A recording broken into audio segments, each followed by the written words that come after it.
Warahmatullahi wabarakatuh. Selamat pagi, salam sejahtera untuk kita semua. Yang kami hormati, yang kita banggakan, yang kita cintai semua.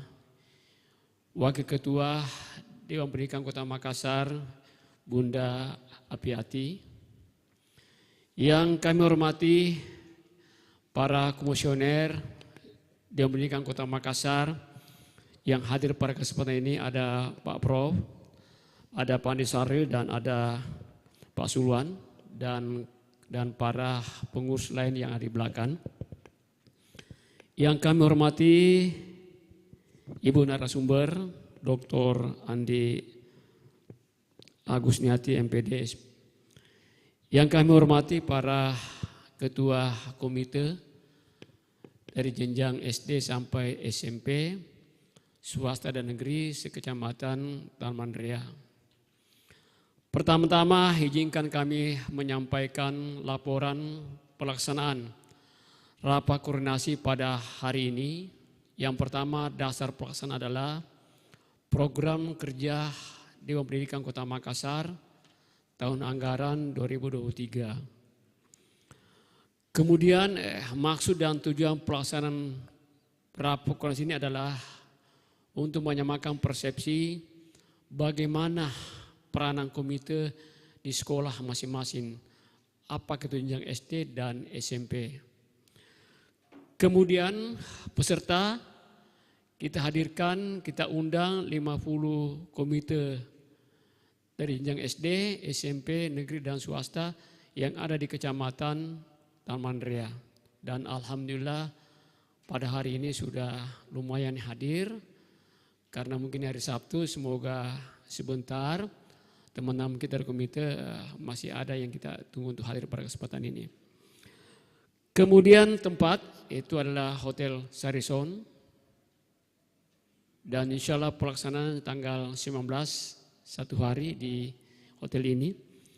Kemudian biaya, semua pelaksanaan biaya ini didukung oleh dana hibah Kota Makassar, anggaran tahun 2003. Kemudian penutup, kami atas nama panitia memohon maaf kepada Bapak Ibu sekalian apabila ada hal yang kurang berkenan dalam pesan ini, mohon dimaafkan. Dan mohon kiranya Bunda Apiati untuk berkenan memberikan sambutan dan arahan dalam rangka rapat koordinasi yang berdirikan bersama dengan para komite yang ada di Kecamatan Taman Ria. Terima kasih. Assalamualaikum warahmatullahi wabarakatuh. Acara selanjutnya adalah sambutan Ketua Dewan Pendidikan Kota Makassar sekaligus membuka acara rapat koordinasi ini. Dipersilakan kepada Bunda Dr. Insinyur Haji Apiati, MSc, sebagai Ketua Dewan Pendidikan. Bismillahirrahmanirrahim. Assalamualaikum warahmatullahi wabarakatuh. Selamat pagi, salam sejahtera untuk kita semua. Yang saya hormati, saya banggakan Komisioner atau Dewan Pendidikan Kota Makassar yang sempat hadir, beberapa teman, khususnya Prof. Basri Walau. Beliau adalah mantan Ketua Dewan Pendidikan di masanya. Dan yang saya hormati, saya banggakan tentu para ketua komite baik dari SD negeri swasta dan SMP negeri swasta. Tentu yang pertama-tama kita tak henti-hentinya memanjatkan puji syukur kehadirat Allah SWT karena atas rahmat dan hidayahnya sehingga kami sebagai penyelenggara menyapa para komite dari Dewan Pendidikan dapat kita laksanakan pada pagi hari ini. Tentu kita semua memahami bahwa salah satu program daripada Dewan Pendidikan yang telah disusun merencanakan untuk menyapa para komite dan juga untuk kita berkoordinasi di dalam rangka upaya kita di dalam meningkatkan kualitas daripada seluruh sekolah yang ada di Kecamatan Taman Raya. Tentunya mohon maaf yang sebesar-besarnya, sangat terbatas kami mengundang untuk ikut serta di dalam kegiatan ini karena tentu telah direncanakan. Kemudian selanjutnya perlu saya sampaikan pada hari ini seharusnya Pak Ketua Dewan Pendidikan, beliau juga adalah Ketua DPRD Kota Makassar, mohon maaf yang sebesar-besarnya, dan beliau menyampaikan salam hormat kepada kita semua yang sempat hadir pada pagi hari ini. Beliau melaksanakan tugas yang sama pentingnya dengan kegiatan kita pada pagi hari ini. Tentu tidak mengurangi daripada kegiatan kita pada pagi hari ini yang tidak dihadiri oleh Pak Ketua. Tentu nanti akan kita ketemui pada saat penutupan sebentar, insya Allah kalau beliau tidak sibuk. Tentu telah disampaikan oleh Ketua Panitia, tujuan daripada menyapa pada hari ini adalah untuk kita mengkoordinasikan segala hal-hal yang berkaitan daripada tugas pokok dan fungsi sebagai komite. Bukan berarti bahwa hari ini kita memprovokasi para komite untuk selalu terlalu jauh mencampuri urusan daripada kepala sekolah. Tetapi memang adalah merupakan tugas pokok kita semua sebagai komite harus bisa mampu di dalam membantu atau mengawasi daripada kepala sekolah dan guru-guru yang ada di sekolah. Walaupun kita tahu sekarang ini sudah malah meningkat hubungan koordinasi antara komite dengan kepala sekolah dan guru-guru sekolah, dan tentu dampak positifnya adalah meningkatkan kualitas daripada sekolah. Seperti itu. Mudah-mudahan nanti para narasumber akan memberikan daripada tugas pokok fungsi daripada komite sehingga bisa berjalan sesuai keinginan kita masing-masing. Tetapi kita ingin sampaikan kepada kita semua bahwa pada hari ini saya harapkan untuk agar supaya hal-hal yang belum dipahami tentu saya harapkan untuk bisa menyampaikan kepada narasumber. Tentu juga kita harapkan saran-saran atau masukan dari para komite di dalam rangka untuk meningkatkan kualitas daripada sekolah. Saya rasa itu tentu dengan ucapan Bismillahirrahmanirrahim saya nyatakan dibuka acara pada pagi hari ini. Sekian, wassalamualaikum warahmatullahi wabarakatuh.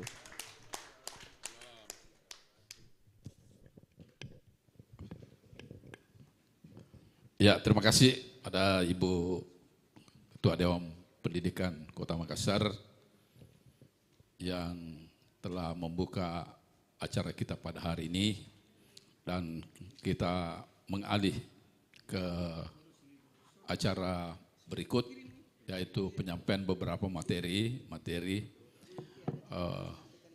Pak Sulan langsung saja, langsung istirahat dulu. Ya itu maksudnya langsung. Oh ya, kita langsung saja untuk menghargai waktu karena persis jam 9.30 kita masuk pemaparan materi. Nah, Bapak-bapak dan Ibu-ibu sekalian, peserta koordinasi komite sekolah yang akan mengantar sebentar mendampingi kita sebagai moderator adalah Bapak Sulham, Dr. Sulham yang ada di sebelah kanan saya itu yang orangnya gagah. Yang ini barangkali saya persilakan Pak dengan hormat.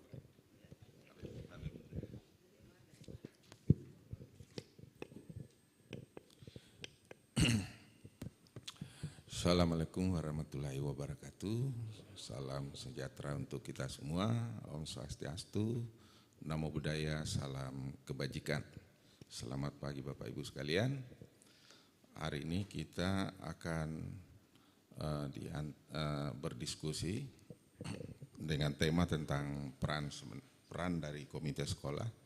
Sebenarnya mungkin tema ini sudah sering kita diskusikan bersama, tetapi dinamika yang terjadi di lingkungan sekolah itu selalu berubah-ubah, berkembang, dan tiap sekolah tentu memiliki dinamika yang berbeda-beda. Apalagi antara negeri dan swasta, antara negeri saja sudah berbeda, antar swasta berbeda. Nah, dinamika ini yang perlu kita atur, kita dinamisir supaya bernilai positif bagi sekolah dan bagi institusi di mana Bapak Ibu bertugas sebagai komite sekolah. Untuk mengantar kita ke sana, kita akan dipandu oleh Ibu Dr. Haji Andi Agustiniati MPD. Silakan Ibu. Beliau adalah dosen dari Universitas Bosowa. Tepuk tangan buat Ibu Andi Agustiniati. Kebetulan beliau ini dari prodi kependidikan, jadi sangat tepat kita undang beliau hari ini. Biasanya kalau orang-orang kependidikan itu penekanannya di pedagogi Bu ya, jadi seperti gitu. Nah, untuk tidak membuang waktu, saya persilakan Ibu sambil menyiapkan materinya mungkin ya. Digeser dulu.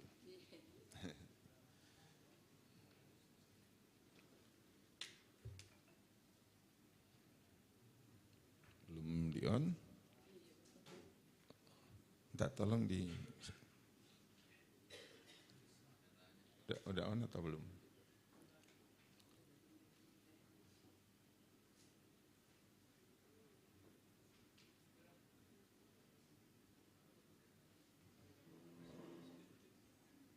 Ya, sambil kita nunggu, saya mau share, tapi ini tidak perlu diwacanakan terlalu jauh. Tadi kami sempat ngobrol-ngobrol di belakang, mungkinkah ke depan sistem absensi di SD dan SMP itu sudah menggunakan electronic card. Jadi tiap siswa itu tidak perlu diabsen, tapi dia gesek saja gitu, udah dipakai juga masuk di perpustakaan pakai kartu. Tentu tidak boleh membebani orang tua. Nah, ini, tapi nanti kami di Dewan Pendidikan coba mendiskusikan ini, jika itu memungkinkan, mungkin nanti dikomunikasi lagi dengan Dewan, teman-teman dari komite sekolah.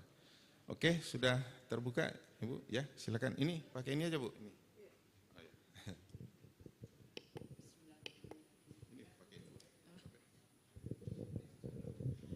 Bismillahirrahmanirrahim. Assalamualaikum warahmatullahi wabarakatuh. Selamat pagi, salam sejahtera untuk kita semua. Pertama-tama puji syukur kehadirat Allah Subhanahu wa taala, karena pasti dengan izinnya lah sehingga kita diberi kekuatan, kesempatan, waktu untuk datang ke sini berkumpul guna untuk mengikuti kegiatan yang yaitu rapat koordinasi komite dan menyapa komite ya Bunda. Ya, menyapa komite yang ini mudah-mudahan bisa berjalan lancar dan bisa diimplementasikan di sekolah masing-masing.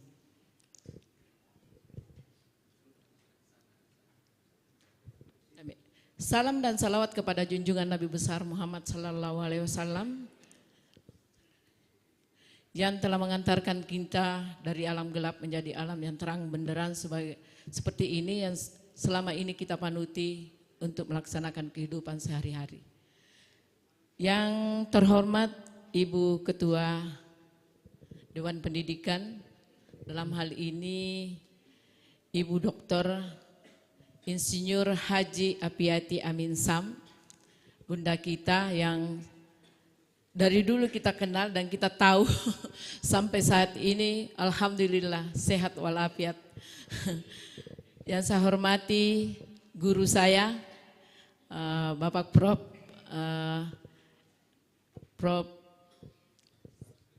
Basri Wilo yang dulu mengajar di UNM kalau tidak salah Bapak, ya Pak Prof. Dan seluruh ketua panitia dan panitia yang saya banggakan serta para komite yang hadir Komite SD, SMP, SMA, SMK sekecamatan Tamalandrea yang saya banggakan pula. Baik, hari ini kita akan mudah-mudahan apa yang kita diskusikan hari ini, mudah-mudahan Bapak Ibu Komite bisa setelah mendengarkan paparan ini bisa mengungkapkan apa-apa yang terjadi, ya curhatlah di sini, boleh dikata curhat sehingga kita bisa memberikan solusi. Mudah-mudahan kita saling sharing di sini karena saya juga bukan orang ahli, tetapi kita sama-sama mengalami kegiatan komite di sekolah kita. Baik, temanya yang saya ambilkan adalah revitalisasi Permendikbud nomor 75 2016. Serasa ini ada agak baru bagi komite yang belum pernah membaca mungkin, ya ini baru, jadi mungkin Dewan Pendidikan mengadakan ini untuk mensosialisasikan Permen nomor 75 tahun 2016. Alhamdulillah kita syukuri bahwa Dewan Pendidikan menyiapkan wadah untuk kita bertemu bersama untuk mendiskusikan hal ini. Baik, nah komite sekolah itu diantara cita dan realita. Jadi ada harapan dan ada kenyataan yang terjadi di sekolah. Kita tahu persis bersama bahwa kehidupan kita semua manusia yang ada di dunia ini adalah yang terpenting adalah pendidikan. Oleh karena itu dari awal kita lahir sampai kita meninggal itu pendidikan itu sangat dibutuhkan. Tapi pendidikan ini tidak bisa berjalan baik seperti yang kita harapkan tanpa bantuan dari orang tua dan masyarakat khususnya. Nah, Permendikbud 75 tahun 2016 tentang komite sekolah, yaitu Permendikbud tahun 2016 ini mencabut keputusan Menteri Pendidikan Nasional nomor 044 U2002, yaitu kalau salah yang tercantum di dalam MBS tentang Dewan Pendidikan dan Komite Sekolah. Pertimbangannya penetapan Permendikbud 75 ini adalah bahwa untuk meningkatkan mutu pelayanan pendidikan perlu dilakukan revitalisasi tugas komite setelah berdasarkan prinsip gotong royong. Jadi itu harus diingat, harus gotong royong, tidak bisa saling menjelekkan. Latar belakangnya adalah bahwa untuk meningkatkan mutu pelayanan perlu dilakukan revitalisasi yang Permendikbud 75 ini. Kemudian dasar hukum daripada permen ini di penetapan Permen 75 tahun 2016, ya Undang-Undang nomor 20 tahun 2003 tentunya tentang sistem pendidikan nasional, Undang-Undang nomor 23 tahun 2014 tentang pemerintahan daerah, Peraturan Pemerintah nomor 48 tahun 2008 tentang pendanaan pendidikan, Peraturan Pemerintah nomor 40 tahun 2008 tentang pendanaan pendidikan, Peraturan Pemerintah nomor 17 tahun 2010 tentang pengolahan dan penyelenggaraan pendidikan. Jadi itu dasar hukumnya ditetapkannya Permendikbud 75 tahun 2016. Nah, ada pertanyaan, mengapa perlu komite? Apa sih urgensi komite itu dan apa manfaatnya komite itu hadir di dalam sekolah? Kita ketahui bersama bahwa di permen itu mengatakan bahwa komite itu sangat penting, sangat dibutuhkan di setiap satuan pendidikan. Salah satu fungsinya komite adalah melakukan kontrol sosial dan transparansi anggaran atau akuntabilitas penggunaan anggaran.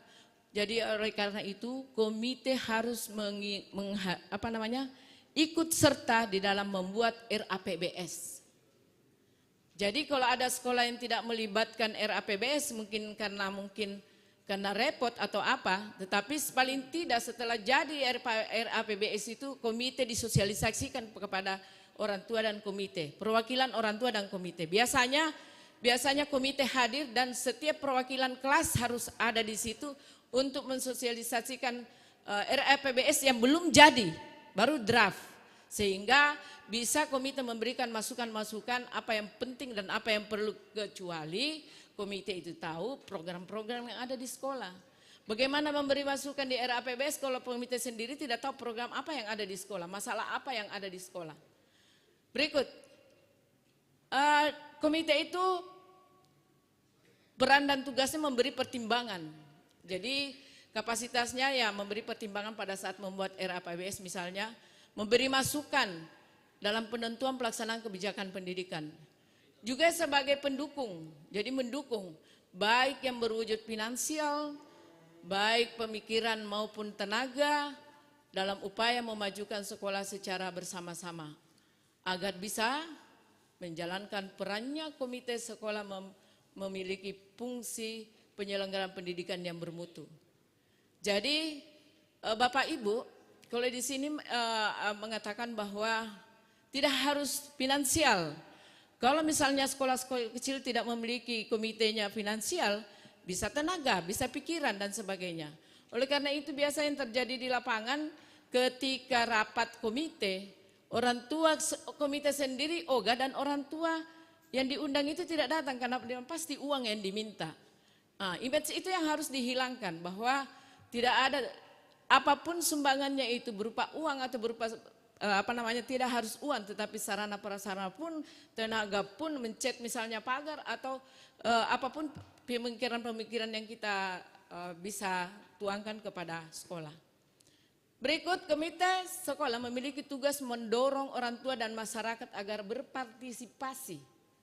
Ini yang baru dalam pendidikan, serta menggalang atau menggali potensi-potensi dana masyarakat atau pembiayaan penyelenggaraan pendidikan di sekolah itu.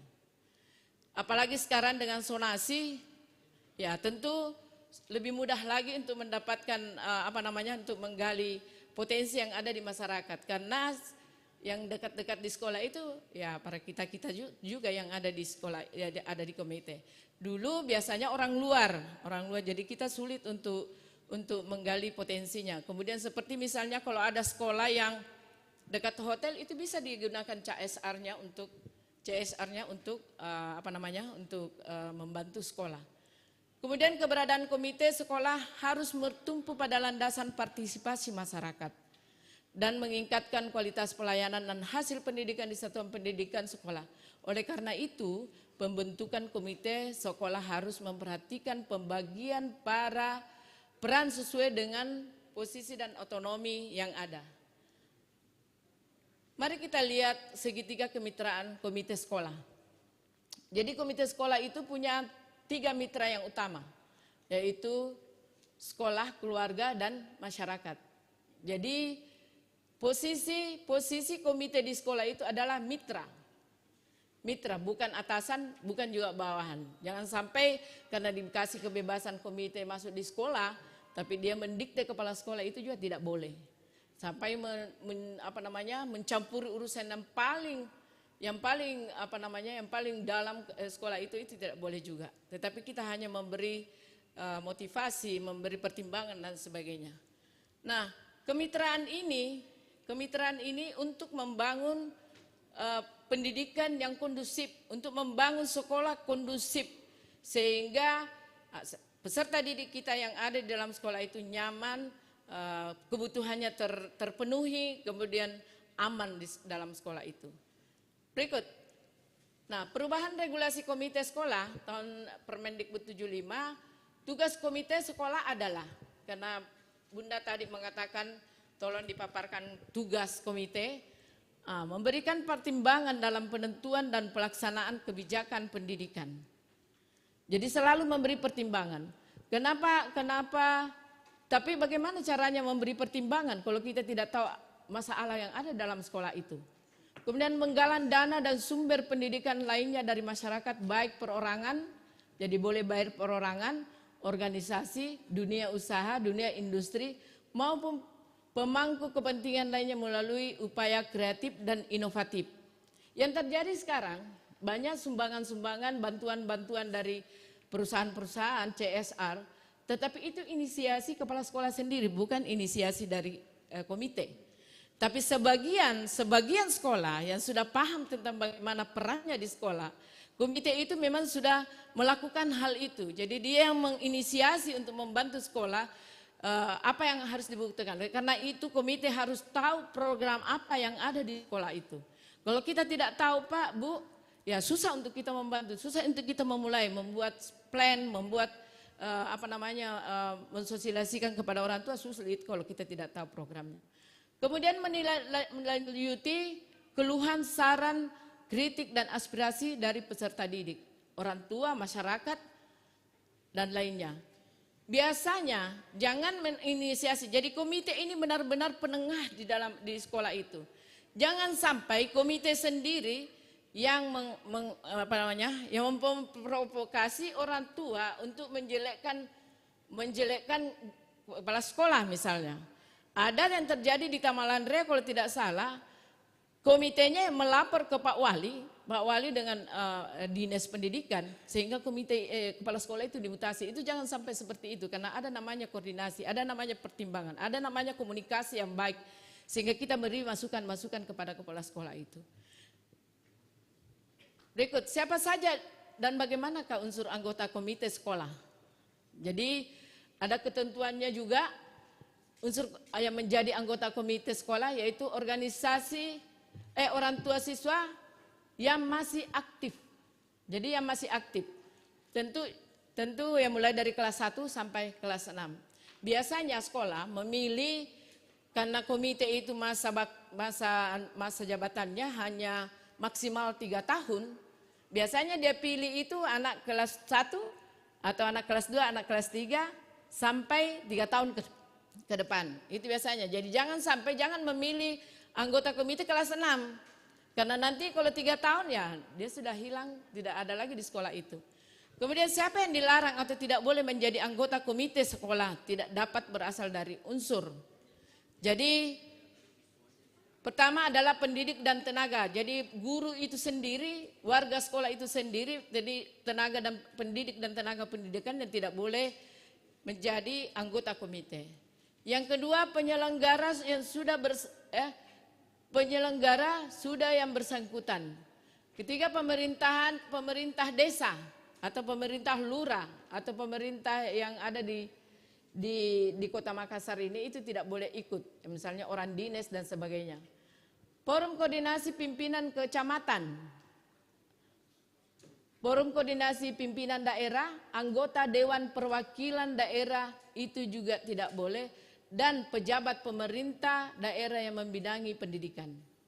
Jadi misalnya di dinas pendidikan, orang-orang dinas tidak boleh jadi komite, tapi banyak yang terjadi saya lihat orang-orang dinas pendidikan itu sendiri menjadi anggota komite, menjadi ketua komite. Kenapa seperti itu? Karena nanti ditakutkan bahwa ada pilih kasih, ada terjadi subjektivitas, hingga yang diberikan bantuan yang ada misalnya ya orang-orang yang dikenal, padahal kan tidak boleh seperti itu. Berikut, masa jabatan komite itu maksimal 3 tahun. Jadi unsur dari masyarakat itu 30 anggota komite. Kemudian 50 dari orang tua, jadi tinggi persentasenya orang tua. Kemudian pakar pendidikan itu 30.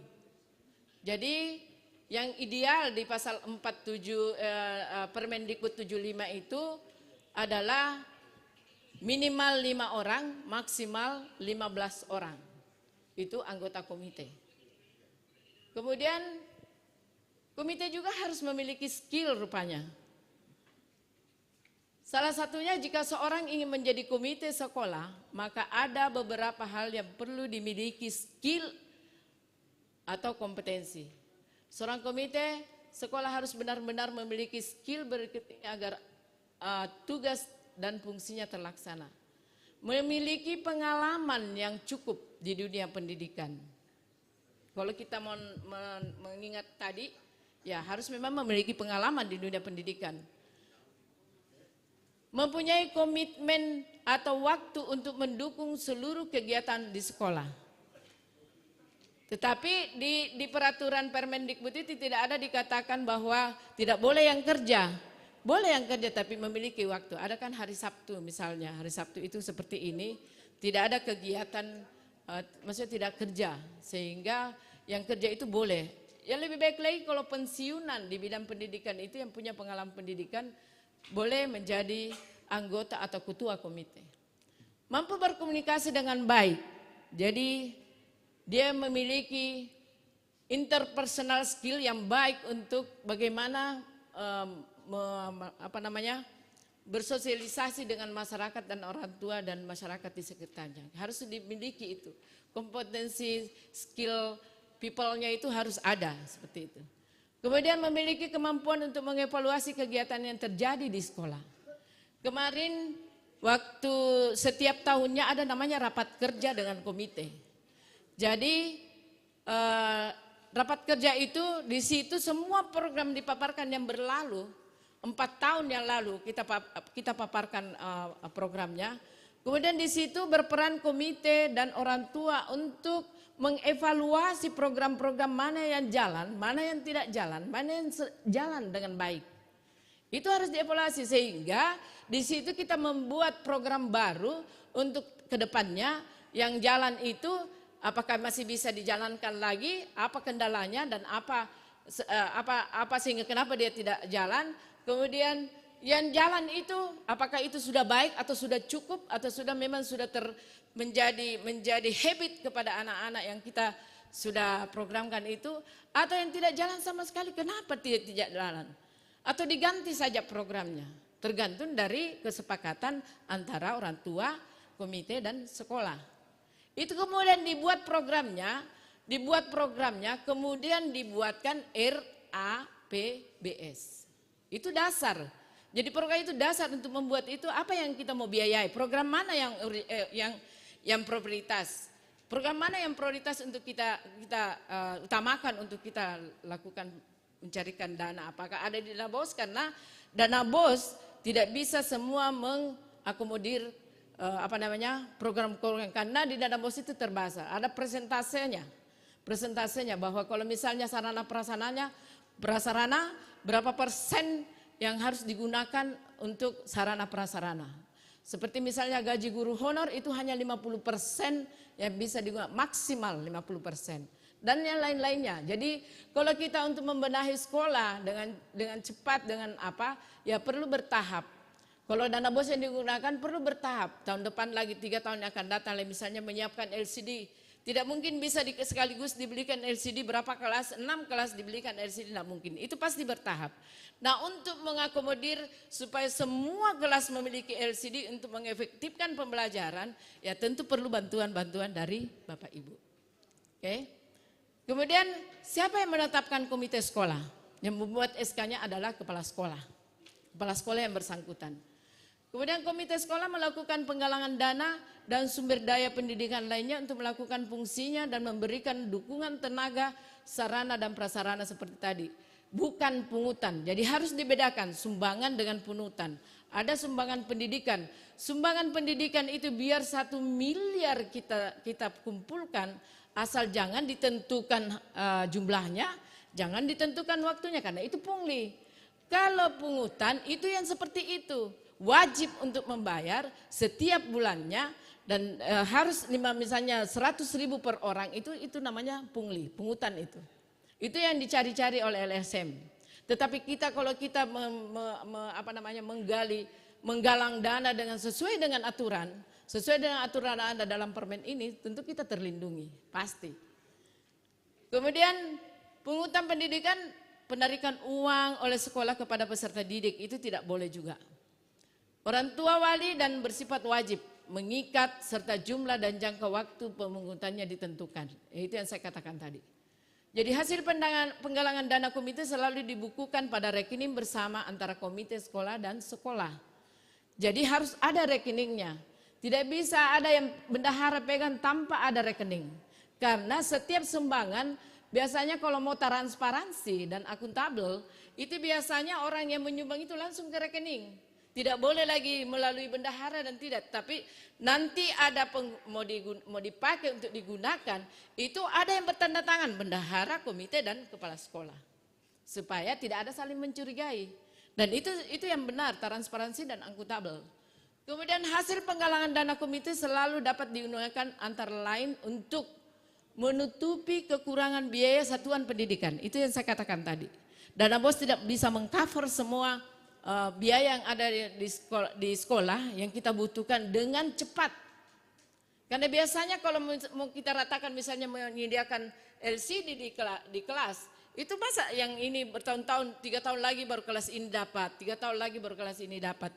Dan untungnya sekarang dana BOS bisa ada beberapa, dulu satu LCD satu sekolah, satu komputer satu sekolah dulu, Juknisian dulu. Tetapi begitu kita menganggarkan sudah rusak mini LCD yang kita beli kemarin, jadi tidak pernah utuh. Tapi sekarang Juknis bisa beberapa kita beli LCD dan komputer sesuai dengan kebutuhan. Dan kalau tidak cukup terlalu banyak persentasenya untuk kita beli itu, bisa dibantu oleh komite. Itulah perannya komite untuk membantu sekolah. Nah, komite dilarang menggalang dana dari apa saja, dari mana saja dilarang menggali dana. Ya tentu tidak boleh menggali dana dari sumber perusahaan rokok atau lembaga yang menggunakan merek dagang, logos, atau warna yang dapat disosialisasikan sebagai ciri khas perusahaan rokok. Kemudian tidak boleh juga pada perusahaan minuman keras beralkohol yang ada nafsanya seperti itu. Tidak boleh itu. Jadi itu larangannya. Kita tidak boleh meminta CSR-nya dari perusahaan-perusahaan ini. Oke, apa yang dilakukan komite setelah sekolah dalam rangka menggalang dana? Ya tentu pertama harus rapat dulu. Jadi kita rapat dulu, koordinasi dulu antara komite dan sekolah. Dan kita paparkan kembali lagi program-program yang ada, kemudian apa yang kita danai, dan kita membuat setelah keputusannya ini dulu, kita sepakati bersama, kita setujui bersama bahwa program ini yang kita akan realisasikan tahun ini, ya kita baru membuat proposal. Proposal yang kita buat harus ada proposalnya. Bertanda tangan di situ adalah komite, kepala sekolah, dan bendahara tentunya. Jadi proposal yang kita buat. Kemudian yang mencari dananya sebelum kita membuat proposal sudah ada, kita tuju di mana kita mau menggalang dana seperti itu. Kita dibebaskan menggalang dana asal memang transparan dan akuntabel sesuai dengan aturan-aturan tadi. Seperti itu. Berikut, kegiatan tidak boleh dilakukan komite sekolah. Ada larangan yang tidak boleh dilakukan komite sekolah. Mengungut biaya dengan alasan les. Seperti dulu itu terjadi bahwa kelas 6 dikasih les untuk menghadapi UAN. Dikasih les, tapi itu ada kepala sekolah yang membiayai, orang tua disuruh biaya, ada juga sekolah yang mampu membiayai itu, yang tinggi dana bosnya itu dia biayai oleh dana bos. Tapi sekarang sudah tidak ada UAN, tidak ada lagi yang begitu. Tidak ada lagi yang seperti itu. Merusak integritas yang berhubungan dengan evaluasi. Ya, kadang-kadang ada komite ya mau kasih naik dulu nilainya anakku mau masuk SMP. Nah, itu semua tidak boleh dilakukan oleh komite karena komite adalah pemberi pertimbangan. Kemudian merusak integritas yang berhubungan dengan selesainya penerimaan siswa baru. Biasa itu kalau penerimaan siswa baru kepala sekolah pusing karena adanya desakan dari komite. Saya ini komite loh, masa saya tidak dilayani dengan baik? Sabar Ki, pasti ada jalan keluarnya. Kemudian melakukan kegiatan tidak ada hubungannya dengan kegiatan pendidikan, bahkan dapat mencederai integrasi lingkungan sekolah yang baik secara langsung maupun tak langsung. Itu yang perlu. Apakah komite bisa digaji? Ada yang mengharapkan mau digaji? Berdasarkan peraturan Menteri Pendidikan 75/2016 tidak diungkapkan apakah komite sekolah berhak mendapat gaji atau tidak. Pada pasal 10 dijelaskan bahwa penggalangan dana yang dilakukan komite sekolah berfungsi untuk operasional. Namun uang tersebut harus dipakai secara wajar dan perlu transparansi dalam laporan pertanggungjawaban LPJ-nya. Pembiayaan operasional dimaksudkan antara lain konsumsi rapat, pengurus transportasi, keperluan administrasi. Dengan kata lain, dana sekolah atau pendidikan memang tidak boleh saja diberikan kepada komite sekolah, tapi dana tersebut hanya untuk operasional. Jadi di situ terang bahwa komite tidak bisa digaji. Memang di situ anunya komite sukarela atas dasar keikhlasan, gajinya nanti di akhirat Bapak Ibu. Ya nanti Allah yang balas. Kalau meningkat gitu sekolah pasti Allah balas.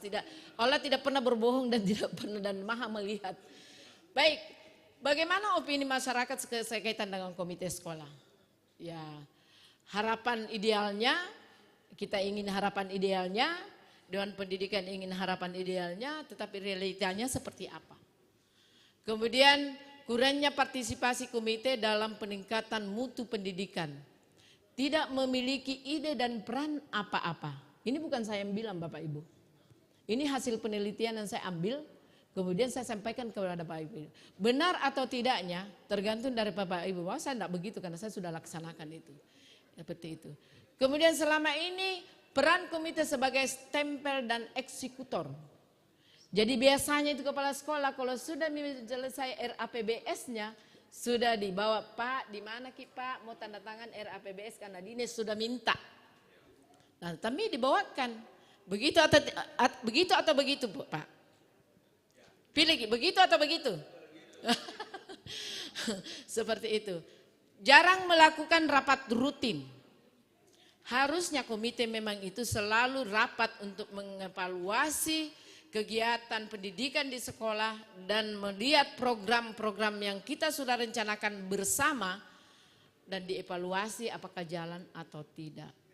Apa masalah di lapangan yang ada? Bagaimana guru-guru di lapangan? Cukupkah guru di lapangan? Jangan ada guru yang merangkap 3 kelas. Jangan-jangan ada guru yang tidak masuk, sering masuk di sekolah. Itu semua tugas untuk mengevaluasi dan memberi pertimbangan kepada Anda, memberi jalan keluar. Tolong komite bisa datang ke dinas atau ke mana untuk memintakan guru Laskar Pelangi misalnya yang ada sekarang, dan itu banyak Laskar Pelangi. Itu bantuan-bantuan seperti itu tidak perlu dana sebenarnya. Kemudian program sekolah banyak tidak terrealisasi, aduan masyarakat. Jadi tidak terrealisasi. Kegiatan komite di sekolah sangat kurang, bukan tidak pernah terlaksana. Diingat ya, di Adiwiyata saja, di Kementerian Kehutanan, penilaian Adiwiyata, di dokumen Adiwiyata itu ada kegiatan, harus dimasukkan kegiatan komite di situ, khusus. Nah itu banyak yang tidak lolos adiwiyatanya karena kurangnya dokumen kegiatan komite. Kurangnya dokumen kegiatan komite terkait dengan lingkungan. Itu saya ingatkan. Jadi kalau sekolah tak mau adiwiyata turun ke aktif di bawah untuk membuat kegiatan-kegiatan, program-program untuk kegiatan adiwiyata. Karena di format dokumen adiwiyata itu ada kegiatan komite di situ yang diminta oleh oleh kementerian. Kemudian komite tidak mengetahui permasalahan yang ada di sekolah.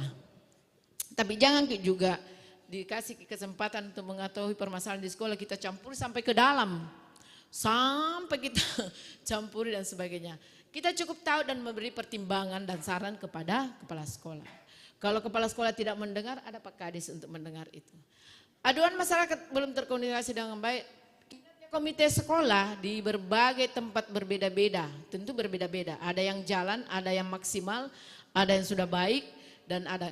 Apa penyebabnya? Karena mungkin koordinasi kurang, mungkin pengetahuan peran komite belum terlalu dipahami oleh komite itu sendiri dan kepala sekolah tidak memahami peran komite itu sendiri. Itu sampai dia tidak jalan. Kemudian hanya 47% evaluasi yang dilakukan oleh komite sekolah terhadap pelaksanaan program sekolah. 47% berarti di bawah rata-rata itu 47%. Kalau 50% ke atas itu sudah lumayan, sudah baik itu. Artinya komitenya itu aktif. Nah, kendalanya apa? Kendala komite dalam menjalankan peran dan fungsinya. Sebentar bisa dicurhatkan kendalanya. Ini ada beberapa contoh.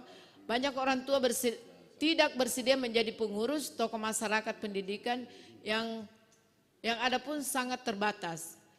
Jadi sehingga rekrutmen pengurus menjadi beban sekolah, akibatnya pengurus komite sekolah seringkali tetap dipertahankan walaupun tidak telah melebihi batas batas waktu menjabat komite. Kemudian kompetensi dan kapasitas pengurus belum sepenuhnya mampu untuk menjalankan peran komite. Jadi mungkin saran ini kepada Dewan Pendidikan untuk komite diberi pelatihan lah. Ya, karena ini sudah memulai menyapa, diberi pelatihan komitenya bersama gurunya, bersama kepala sekolahnya, karena ada juga Pak Kadis, mudah-mudahan menjadi sinergitas untuk bisa jalan dengan baik. Kalau perlu Dewan Pendidikan mengambil contoh sekolah, menjadi sampel satu sekolah di setiap kecamatan, bagaimana komite supaya berjalan dengan baik. Dianggarkan, kemudian diberi pengetahuan dan menjadi contoh di kecamatan itu sendiri menjadi sekolah komite yang sudah baik. Tandanya apa itunya? Ya, peningkatan mutu di sekolah itu pasti berjalan dengan baik. Kemudian tugas pengurus komite masih bersifat memanfaatkan waktu luang. Jadi waktu luang, oh iya Bu, nanti saya datang ya, kalau saya ada kesempatan nanti saya datang. Karena saya ini sibuk, rapat Kak, kerja Kak juga. Ya bolehlah komite, bisa enggak dikasih pindah hari Sabtu jam begini. Itu bisa pasti kepala sekolah mengikuti itu. Kemudian komite adalah hanya berfungsi sebagai pengesah yang saya mengatakan menstempel, menandatangani RAPBS, tapi tidak terlibat di dalam menyusun RAPBS. Kontribusi masyarakat dalam dunia usaha dan pemerintah desa masih rendah. Jadi belum sepenuhnya maksimal komite menggunakan dana CSR yang ada di sekeliling sekolah itu. Itu penting Bapak Ibu. Makanya di unsur-unsur tadi itu persyaratan-persyaratan menjadi anggota komite itu mempunyai skill, harus menggunakan people skill, harus menggunakan tata bicara yang baik dan interpersonal skillnya juga bisa baik, sehingga ketika dia mau lobby ke perusahaan-perusahaan itu, dia pasti perusahaan itu akan tertarik dengan alasan-alasan tertentu sesuai dengan kondisi sekolah kita. Kemudian kompetensi dan kapasitas pengurus belum sepenuhnya toleh. Tugas kerja pengurus komite sekolah masih bersifat bermanfaat, oke. Kontribusi masyarakat, oke, sudah. Kemudian lanjutan, rendahnya peran komite sekolah dalam melaksanakan pengawasan, controlling. Seperti misalnya, di kantin itu yang ada di dalam sekolah itu anak tak semua Bapak Ibu. Anak tak semua. Tolong dikontrol kantinnya. Apakah dia menjual makanan-makanan sehat. Itu diberi tugas kepada anggota komite, siapa yang pengontrol kantin. Itu gunanya. Nanti jangan memarahi kantinnya, penjual kantinnya. Koordinasikan kepada kepala sekolah sehingga dibicarakan apa jalan keluarnya. Apa ide-ide yang bisa menghentikan menjual hal-hal seperti itu. Kemudian komite sekolah yang dibentuk banyak yang tidak memiliki AD dan ART. Semua komite, segitu ada SK-nya dari kepala sekolah harus membuat ADRT. Harus membuat itu. Kalau tidak ada berarti tidak apa patokannya. Apa dasarnya itu komite untuk melakukan kegiatan, tidak ada. Harus ada ADRT-nya. Kemudian pemberlakuan pendidikan gratis, berbagai kelemahan tersebut menimbulkan kurang berfungsinya komite sebagai wadah partisipasi masyarakat. Rekomendasi ya itu tadi saya sudah sebutkan. Kemudian akhir kata, pentingnya tugas komite sekolah membuat orang yang terjun di dalamnya harus memiliki integritas dan kemampuan yang mumpuni. Jadi harus punya integritas yang peduli pendidikan. Kalau kita istilahkan POS P2. Persatuan Orang Tua Siswa yang Peduli Pendidikan. Itu istilah Jadi kita jangan fokus kepada orang tua yang tidak mau menyumbang, jangan dipaksa. Tetapi kita fokus saja yang peduli, karena yang peduli itu pasti mau menyumbang. Seperti itu. Nah, kemudian peran komite sekolah sangat besar dan dibutuhkan sinergitas yang kuat dari pihak-pihak sekolah dan yang lainnya agar tujuan bersama bisa tercapai.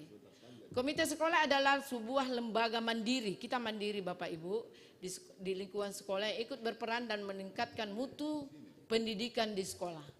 Komite sekolah berfungsi untuk memberikan pertimbangan, dukungan, arahan dan pengawasan yang pada tingkat satuan pendidikan. Ini kesimpulan akhir katanya untuk mengingat kembali yang lalu-lalu. Oke, jadi kalau ingin menjadi tim yang sukses harus kuat.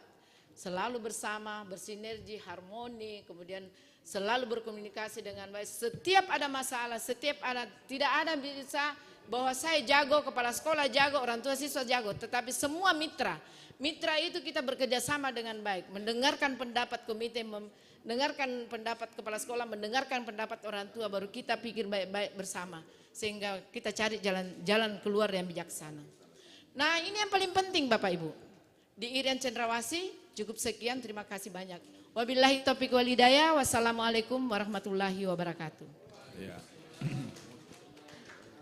Kita berikan tepuk tangan.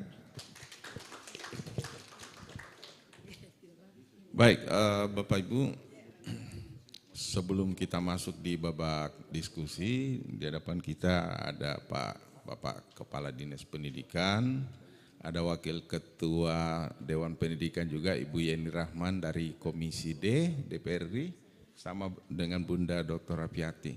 Kita tepuk tangan buat Pak Kadis dan teman-teman ini. Ada beberapa pernyataan dari narasumber kita yang perlu saya garis bawahi dan ini memang patut dan perlu kita lakukan selama ini. Di pasal 9 dan 10 ada di situ sebenarnya poin yang bisa membuat komite sekolah ini sangat berdaya guna. Ya, apa itu? Selama ini saya lihat, tapi sebelum itu saya mau sampaikan kepada kita dulu bahwa hasil penerimaan peserta didik baru ya tahun 2023 Kota Makassar ini yang dinyatakan sebagai terbaik. Nah, kita tepuk tangan untuk Pak Kadis ini. Saya ketemu Pak Kadis, saya ketemu dengan teman-teman dari, tidak sengaja kita ketemu di Singapura, ada anggota komite sekolah dari Depok, Bekasi. Dia bercerita bagaimana di Bekasi itu orang tua berkelahi dengan pihak sekolah dan lain-lain. Alhamdulillah Kota Makassar dinyatakan terbaik tahun ini dan itu sebelumnya memang kita melakukan FGD, Focus Group Discussion dengan Dewan Pendidikan Kota Makassar, kita ajak Pak Kadis, kita cari solusinya dan Pak Kadis menemukan solusi itu. Untuk itu kita harus mengapresiasi Dinas Pendidikan dan tidak lepas daripada peran komite sekolah. Ya, jadi Bapak Ibu tanpa Ibu sadari sudah berperan serta sebenarnya di dalam memajukan pendidikan di Kota Makassar. Itu yang pertama. Yang kedua, saya melihat bahwa komite sekolah ini memang perlu pelatihan, Bu. Ya. Pelatihan membuat proposal, pelatihan mengakses data, kalau ada RT urusan ke dalam. Biar mereka yang nganu, tapi kalau dibutuh kita bisa bantu. Apa yang perlu Bapak Ibu ketahui, apa yang saya maksud di sini? Pak, saya itu pernah berada di Dewan CSR Kota Makassar bersama teman-teman juga dari DPR. Iseng-iseng kami hitung, ternyata dana CSR Kota Makassar yang bisa kita olah ini dan wajib diserahkan kepada masyarakat kurang lebih 350 miliar per tahun. Coba, 350 miliar per tahun. Berapa di antara komite sekolah yang pernah pakai ini? Enggak pernah kan? Uang yang dicari dipungut selama ini larinya pasti ke orang tua. Padahal dana itu ada. Nah, mungkin Bapak Ibu mengatakan, jangan sampai ini hanya omong kosong. Pak, kami punya kampus, saya dari Politeknik Negeri Jumpandang, itu punya kampus di luar domisili, yaitu di Kolaka. Tahun ini kami mendapat bantuan dana CSR baru 3 perusahaan sudah 3 miliar, tambah Pemda 4 miliar tahun ini. 3 perusahaan 3 miliar, coba. Tahun sebelumnya juga 3, tahun sebelumnya juga kurang lebih 3,9 miliar. Coba, dana ini wajib diberikan oleh perusahaan-perusahaan itu kepada yang membutuhkan khususnya pelayanan sosial dan pendidikan. Problemnya mungkin Bapak Ibu tidak tahu bagaimana mengaksesnya kan. Nah, coba Bapak Ibu dari komite nanti sampaikan di KP DPKM atau kita adakan pertemuan supaya nanti diberikan pelatihan dan kita memfasilitasi ketemu dengan perusahaan-perusahaan itu. Biasanya seperti yang kami lakukan dulu, kita mengundang perusahaan itu difasilitasi Pak Wali Kota di Rujak. Kemudian yang kita sounding waktu itu adalah revitalisasi posyandu, 1093 posyandu. Bayangin Pak, semua angkat tangan, kami mau Pak. Nah, jadi kalau untuk sekolah pasti mereka mau. Dasar hukumnya Bapak bisa bertindak di pasal 9 dan pasal 10 yang dibagi ke Bapak Ibu. Selama ini pernah nggak komite sekolah mengadakan koordinasi dengan DPKM? Nanti kita bertemu karena kami yang menemui Bapak Ibu kan, makanya namanya DPKM menyapa. Mungkin ke depan kita berinteraksi satu sama lain. Jadi segitiga itu DPKM, sekolah dan komite sekolah. Berusahalah Bapak Ibu tidak menarik dana dari orang tua, berusahalah. Karena dana ini ada, hanya mungkin Bapak Ibu dari komite belum tahu. Oke, itu sebagai pengantar. Mudah-mudahan nanti hibah kerjasama namanya bisa dikelola dengan baik. Nah, kita masuk ke Bapak diskusi, apakah ada di antara Bapak Ibu yang, ini kita diskusi dulu nanti terakhir ya. Ada enggak yang ingin mau ditanyakan, mumpung ada narasumber kita, bisa dijawab sama DPKM, ada Bunda di sini, ada Pak Kadis, silakan. Silakan, dari sana satu, minta tolong mikrofonnya diambil satu. Di tengah satu ada Bapak, disebut namanya nanti ya Pak ya. 3 orang dulu ya, jadi sebelah sana tengah. Oh Bapak dulu, oh Bapak boleh. Baik, silakan Pak. Kita skors dulu, kita pindah ke sambutan dari Pak Kadis. Siap, silakan Pak Kadis. Kita pakai ini Pak. Ya,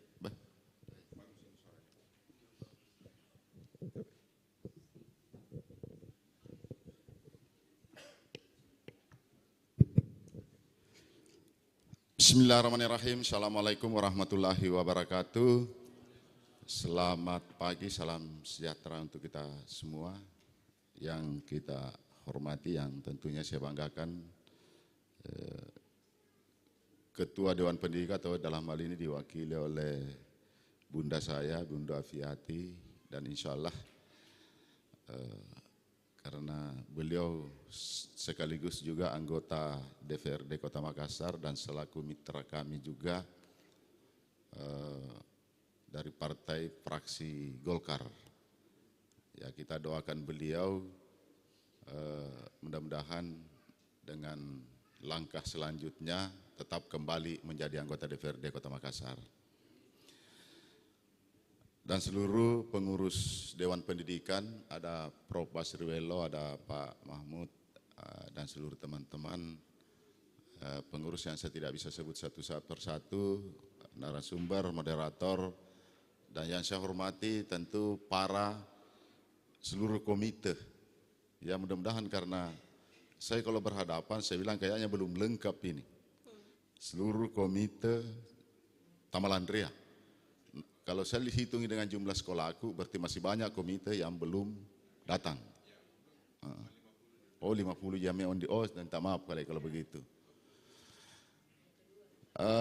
Bapak Ibu yang saya hormati, tentu pertama bahwa saya selaku Kadis Pendidikan Kota Makassar pertama mengapresiasi terhadap langkah-langkah yang dilakukan oleh Dewan Pendidikan Kota Makassar. Dan apa yang kita lakukan hari ini adalah merupakan rekomendasi kami juga. Karena rekomendasi ini bagi saya selaku Kadis Pendidikan melihat untuk mengefektifkan atau memaksimalkan peran-peran dan fungsi komite termasuk Dewan Pendidikan itu harus kita ada agenda rutin yang kita lakukan. Makanya kita mengawali tahun lalu dan berlanjut tahun ini, jadi dikemas berbagai, ada yang kalau tahun lalu menyapa para komite, kemudian kita tahun ini adalah tentu kita berharap bahwa ada rapat koordinasi, dan tentu kita butuh informasi. Bapak Ibu yang saya hormati, narasumber Ibu yang saya hormati, pada perang ini dimanapun saya kalau berhadapan dengan komite, maka saya selaku Kadis Pendidikan Kota Makassar menyampaikan kepada semua komite yang pengurus atau pengurus komite yang ada di sekolah, yang sah menurut aturan atau menurut perundang-undangan itu adalah komite sekolah. Maka di luar sekolah, maka itu saya bisa katakan sebagai kadis itu adalah ilegal. Maka yang diakui yang punya aturan dasar hukum adalah komite sekolah. Makanya Bapak dan Ibu sekalian, waktu pertama saya jadi kadis pendidikan di situ di Mangkura itu awal saya langsung mengatakan hentikan itu namanya paguyuban. Artinya paguyuban oke, tapi kami mau bahwa bagaimana paguyuban ini masuk bagian daripada komite itu. Jangan jalan sendiri, komitenya tidak jalan.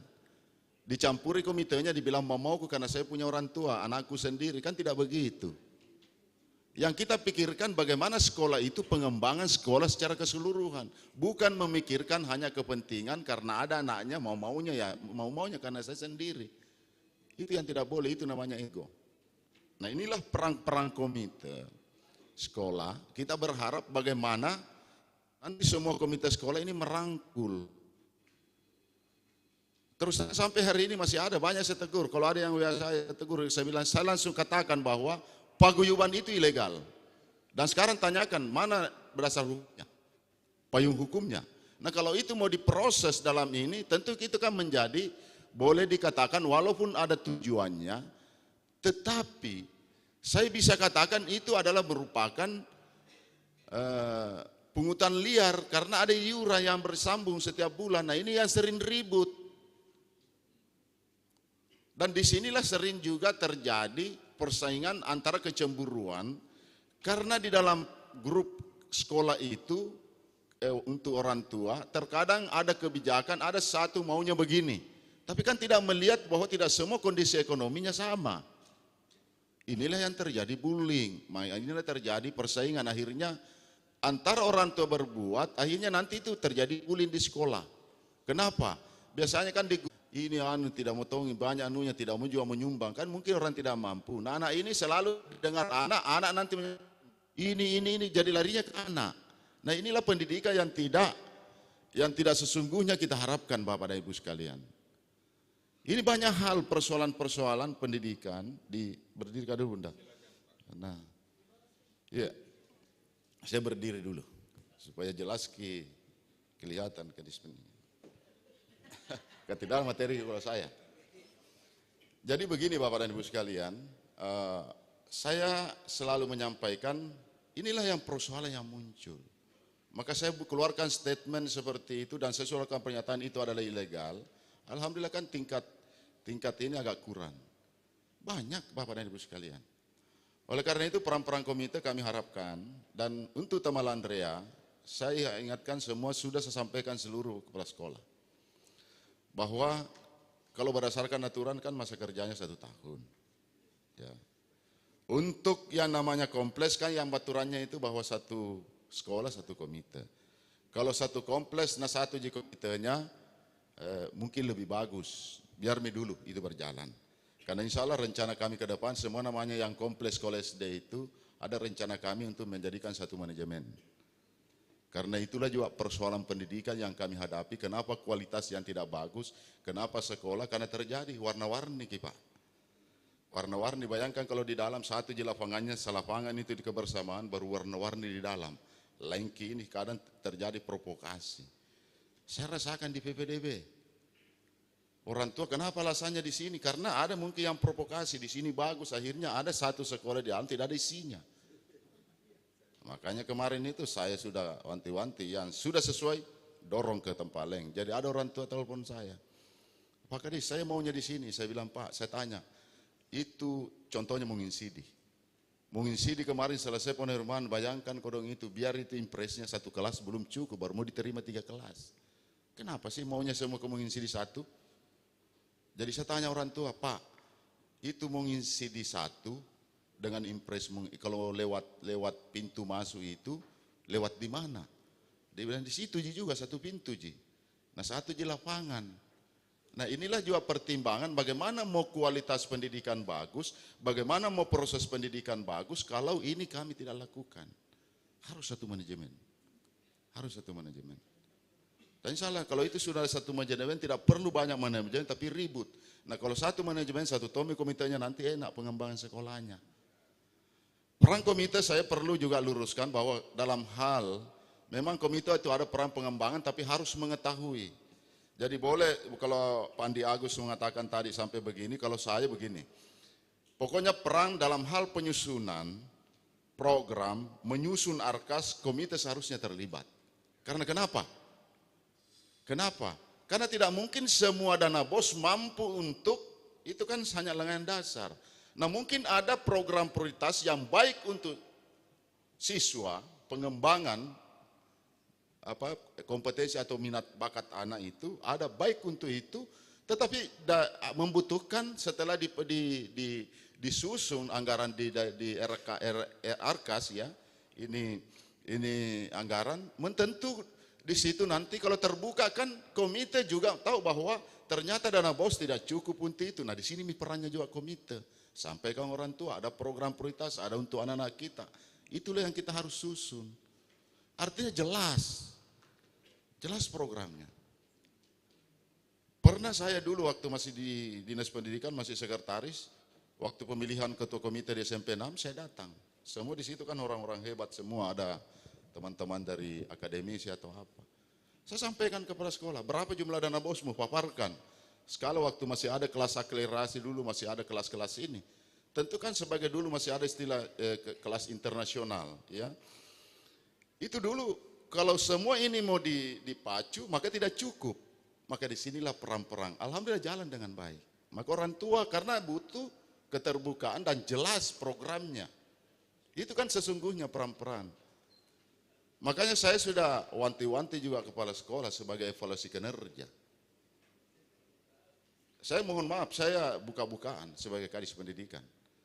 Saya bilang sama teman-teman kepala sekolah, ini kan banyak persoalan, tentu saya harus menghadapi semua pada saat namanya audit internal, tentu kan ada rekomendasi dari inspektorat. Makanya saya biasa mempelajari. Saya kasih tahu kepada sekolah, hati-hati. Karena banyak itu, sekarang kan begitu saya sudah katakan bicara begini, banyak mengundurkan diri bendahara. Kan mungkin ada beberapa bendahara sekolah itu, dana BOS mengundurkan diri. Kenapa? Karena saya sudah wanti-wanti, hati-hati.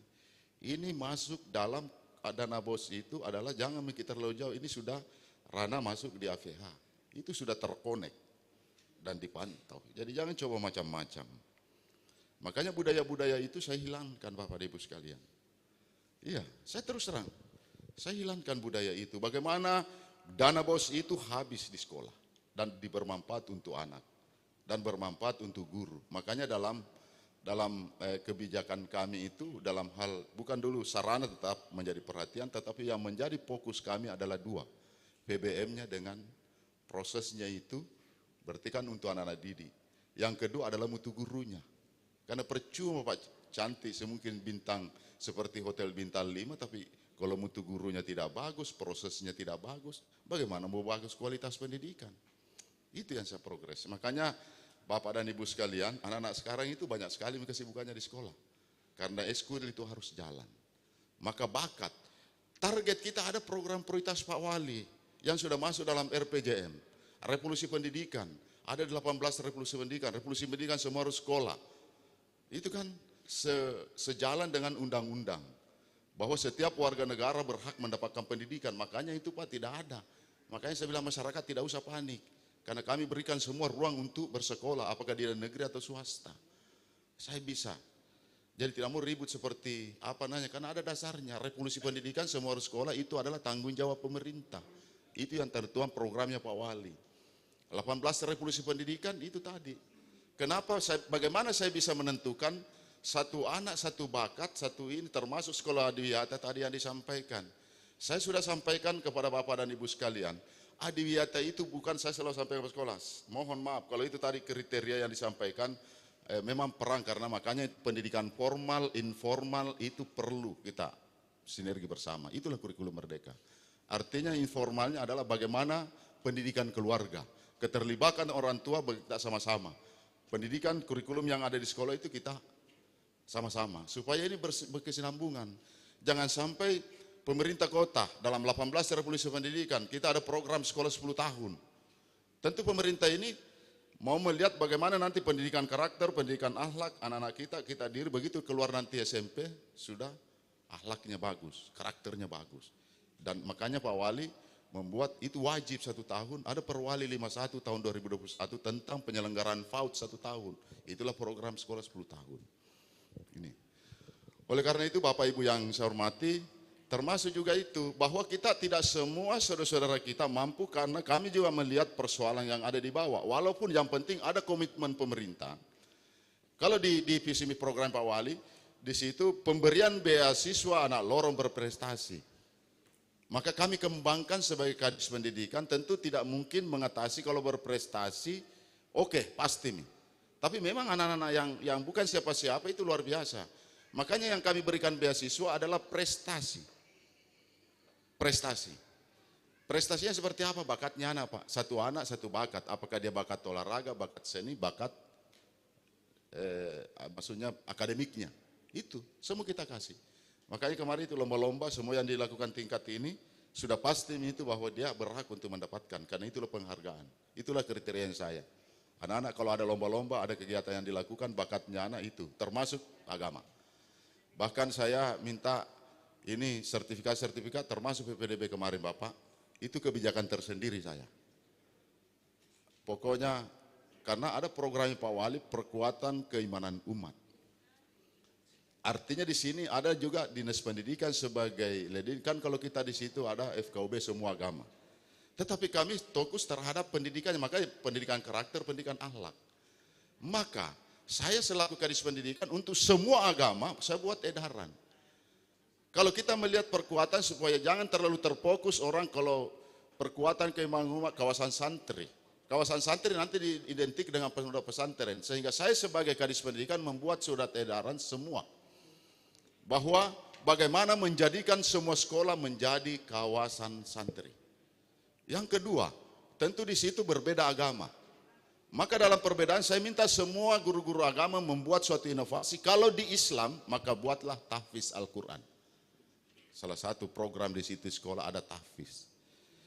Kalau bagi agama lain ya terserah mungkin agama seperti apa. Tapi yang pasti di situ minimal 1 kali 1 minggu ada kegiatan keagamaan. Makanya kita lihat anak-anak itu di sekolah, tidak ada itu kepala sekolah tidak lakukan. Apakah dia cuma ibadah, salat duha, biasa itu kita lihat nih. Diisi zikir apa dan sebagainya. Itulah bagian surat edaran kami untuk bagaimana pendidikan akhlak ke depan. Gak percuma Pak kalau dilatih nanti anak hebat begini berpendidikan akhlak yang kurang. Itulah 3 program Bapak Wali Kota yang kami jalankan, sehingga karena ini surat edaran saya, maka di PPDB kemarin saya jadikan satu prestasi akademik. Makanya anak SD yang mau masuk SMP tahfiz 5 juz itu bebas memilih sekolah. Saya bilang jauh saya masuk, jauh saya juga mendaftar. Begitu kepala sekolah ada dapat begitu, langsung diberi ruang mereka. Itulah penghargaan yang kami berikan. Ternyata setelah kami ada Pak, ada yang 7 juz, ada beberapa banyak anak-anak SD itu. Apa sih yang menjadi kita percaya bahwa ada sekarang banyak tahfiz Al-Quran dan mengeluarkan sertifikat. Ada kan bukti-bukti bahwa dia sudah menghafal seperti ini.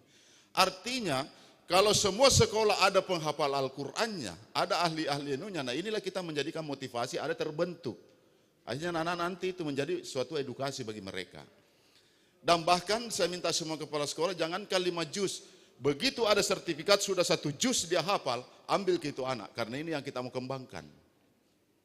Itu yang kami lakukan. Itulah salah satu syarat kemarin, makanya itu yang 1 juz itu tidak ada yang tidak masuk Pak. Di mana dia mendaftar saya bilang kepala sekolah tangkap kiam begini. Artinya karena kalau ada yang begini berarti ada nanti program yang bisa dikembangkan, bisa dilanjutkan menjadi motivasi dan mungkin banyak anak-anak yang lain yang bisa. Kenapa saya lakukan ini Bapak dan Ibu sekalian? Karena begitu saya mendengar, ya kebetulan pergi Bu Yeni itu yang memberikan informasi kepada saya. Padahal Juknis saya sudah buat. Di Mandua ada anak yang tahfiz 30, tidak lolos. Katanya jatuh di akademik. Nah pertanyaan saya, ini 30 juz, kok hitung apa? Nah ini mulai calon-calon surga, kemudian ini anak kalau dikuasai nanti tafsir dan sebagainya. Nah semua ilmu akan dimiliki. Kalau bagi kami muslim, ini yang saya tidak setuju sekali. Makanya itu saya keluarkan Pak, saya robah juknisku. Robah kasih masuk 5 juz saya. Ini kan jalan. Saya minta semua guru agama itu bagaimana, karena kami mau pendidikan akhlak anak kita ini jalan. Maka tentu peran-peran komite ini kita mendukung, mungkin ada inovasi komite untuk melakukan, karena kami selaku Kadis Pendidikan Pak, kenapa sekarang 2 tahun setelah saya menjabat, artinya tidak mengatakan sempurna, tapi kita lihat adakah anak tawuran, adakah anak sekarang yang masuk dalam hal apa ini, adakah anak, karena itu yang banyak hal yang kami lakukan untuk bagaimana pendidikan ke depan. Kan jalan begitu anak-anak balap liar. Karena kenapa saya selaku Kadis Pendidikan melakukan kolaborasi kerjasama Kapolrestabes, Polri, TNI. Saya bekerjasama dengan Dandi, semua dan Ramil, Babinsa, Kabin, Kaltitimpa, saya kerjasama di bawah. Saya buat surat edaran tersendiri. Dan itu saya jadikan sebagai rujukan. Makanya itu kemarin banyak anak-anak, kan banyak itu anak-anak baku perang-perang karena memiliki kendaraan terlalu jauh Pak. Makanya saya keluarkan edaran, jadi saya sudah sampaikan juga orang tua. Dan itu melalui media saya sampaikan, itu tidak memang aturannya kalau ditangkap itu diambil, itu motor tidak boleh. Tapi saya sudah sampaikan orang tua, itu aturannya Kadis Pendidikan, bahkan saya sampaikan semua dengan polisi, kasih berkara ke motornya, yang penting tidak ada ambil-ambil sampainya hancur. Supaya ini menjadi efek jerah. Iya, akhirnya kan orang tua bilang, kan ini demi keselamatan, kemudian masih dibawa. Kenapa? Karena ini hal kerjasama kami dengan pihak kepolisian. Itu kalau saya dengan teman-teman intelijen dan kemudian termasuk intel-intel semua, kalau diberi, makanya sekarang Pak banyak kejadian itu, bahkan saya berkolaborasi dengan BNN juga, Badan Narkotika Nasional Provinsi. Itu kemarin masuk itu di anak-anak mengatakan, dan seakan ada kita sekarang sekolah, kan di situ Revolusi Pendidikan semua bebas nafsa, sekolah bebas nafsa. Bagaimana membuktikan ini? Indikatornya saya kerjasama baik dari Polri, dari bagian narkoba dengan BNN. Maka itu anak, ada sekolah bebas bersih narkoba, kita terbuka. Saya dengan kepolisian terbuka. Terbukti Pak, di daerah Manggala, setelah kita jadikan bahwa sekolah bebas bersih narkoba, anak itu Pak ada 8 menyerahkan diri dan orang tuanya bahwa anaknya pemakai. Tapi kita tidak, ini anak bahwa ada kesadaran, maka ini cepat BNN kita lakukan pembinaan. Karena kalau ini nanti ditangkap atau diseluruhkan, ini menjadi nasional baru anak-anak di bawah umur. Nah disinilah penekanan-penekanan yang kami lakukan bersama dengan BNN. Makanya saya komunikasi setiap malam Pak. Baik dari teman-teman badan intelijen, kalau ada sesuatu dia terkait dengan pendidikan, dia kirimkan kita. Jadi sekolah juga saya minta, Babin Kamtipmas itu polsek-polsek yang ada di kecamatan. Jadi saya sudah sampaikan, karena surat edaran kami jelas, saya tidak jadwal tapi terserah kapan. Karena dia tahu kalau ada urgen seperti ini, maka dia lakukan, polisi melakukan biasa rahasia atau apa pemeriksaan. Dan banyak kita lakukan. Kenapa tidak ada busur? Karena itu polisi aktif juga melakukan rahasia-rahasia di sekolah. Ada Pak yang kami dapatkan tapi tidak terekspos, tapi itu hanya saya antara orang tua dengan ini, tapi ada perjanjian antara polisi, jadi orang tua juga sadar. Artinya itulah suatu edukasi bahwa seperti inilah, anaknya mungkin dia tidak tahu, ternyata di tasnya ada busur. Nah kalau tidak ada seperti begini Pak, nah bisa saja kejadian ada apa-apa. Sehingga itulah yang kami lakukan, anak-anak. Tapi ini bagusnya kita ini tidak ada yang tahu, antara saya dengan kepolisian dengan pihak sekolah diundang orang tua. Tapi itu hanya dalam hal laporan dan dokumentasi yang kami miliki. Jadi itulah yang membuat suasana pendidikan itu berjalan dengan baik. Dan tentu kami tidak ada sempurna, makanya kolaborasi peran-peran semua orang tua dan masyarakat itu ada tanggung jawab kita. Jadi kalau ada masyarakat atau tempat kelompok selalu mencari masalah Pak, bukan solusi. Makanya itu kami di PPDB kemarin, kenapa dia tidak aman di Makassar 2 kali? Karena ada 3 jalur yang kami pakai. Tetap merujuk kepada peraturan menteri namanya zonasi. Akhirnya nanti jalur ketiga zonasi Tonji itu. Artinya begini, sekolah ini kan di Makassar itu ada program Pak Wali 18 Revolusi Pendidikan, inilah target semua kepala sekolah harus dia capai. Maka itulah, kalau ini jalan dengan baik, maka ini pasti semua kualitas yang sama. Kenapa ada zonasi itu juga kita komitmen bahwa pemerintah kota tidak ada sekolah yang unggul, semua kualitas yang sama. Maka itulah tadi, kenapa untuk mencapai itu saya progres 2 ini Pak. proses dengan peningkatan mutu guru. Jadi kalau prosesnya bagus, ya. Jadi ini yang saya sampaikan, sehingga di sekolah tidak ada jadi 3 jalur. Jalur pertama sonasi, jalan dengan sesuai ini. Dan saya juga buka di link di swasta, Pak. Ya, bahkan saya juga banyak yang melapor lagi kepada Pak Kadis, seharusnya Anda tegur itu. Kenapa ada sekolah belum PPDB sudah tutup nih? Itu swasta, urusannya mereka. Karena biasanya itu Pak, kalau dari yayasan ini, dari TK sampai semua, kenapa mau saya yang penting saya bersyukur bahwa itu saya sudah bisa menjawab bahwa anak sudah ada ruang untuk belajar. Itu. Tidak mau tegur. Artinya itulah nanti saya jelaskan, selalu kan kita berindikasi 21.000 lebih anak tamat SD, dan kalau umpamanya di SMP negeri hanya bisa menampung maksimal 13.000. Kemana yang lain? Apakah kita tidak tahu bahwa ada sekolah swasta? Ini kan yang tidak ada orang. Itulah, kalau tanpa mereka sekolah-sekolah swasta Pak, pasti pemerintah tidak mampu dengan sarana prasarana yang kami miliki. Inilah makanya kita bangun kolaborasi bersama. Tentu ini banyak yang diperbaiki Pak.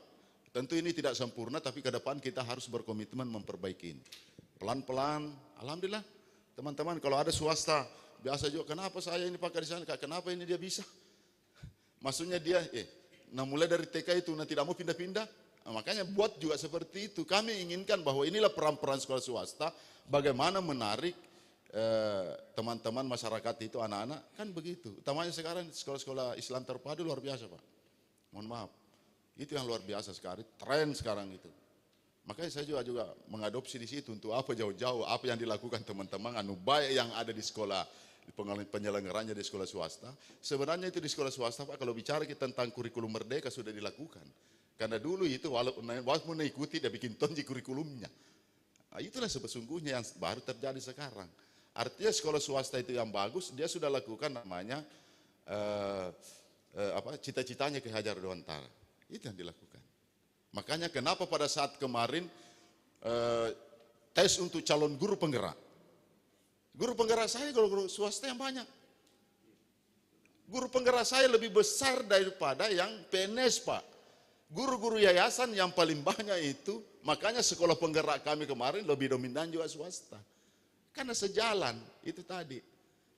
Maka begitu ada program guru penggerak, sekolah swasta, guru-guru yayasan yang banyak di mana? Karena memang sudah dia jalankan selama ini. Itu yang saya maksud, seperti itu Pak.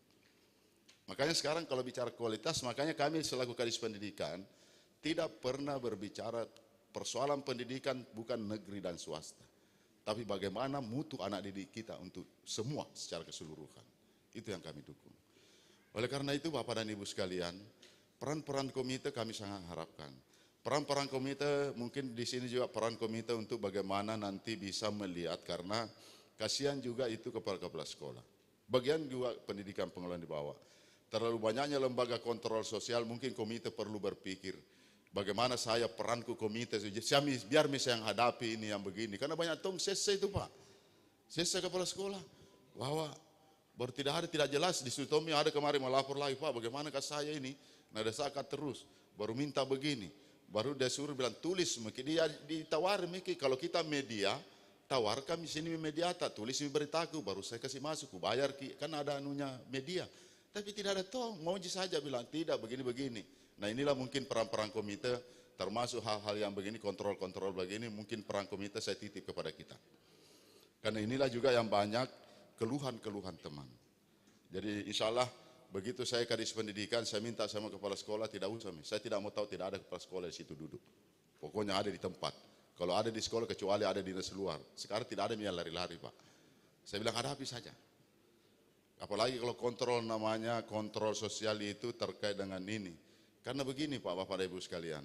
Saya saja itu di media banyak mengatakan Pak Kadis banyak sekali pelanggaran, melanggar JUSNI. Yang saya maksud kalau PPDB Pak, pemerintah melanggar kalau ada anak yang kita tidak berikan ruang bersekolah. Tetapi sepanjang pemerintah memberi ruang, itulah tanggung jawab pemerintah. Apa yang mau salah?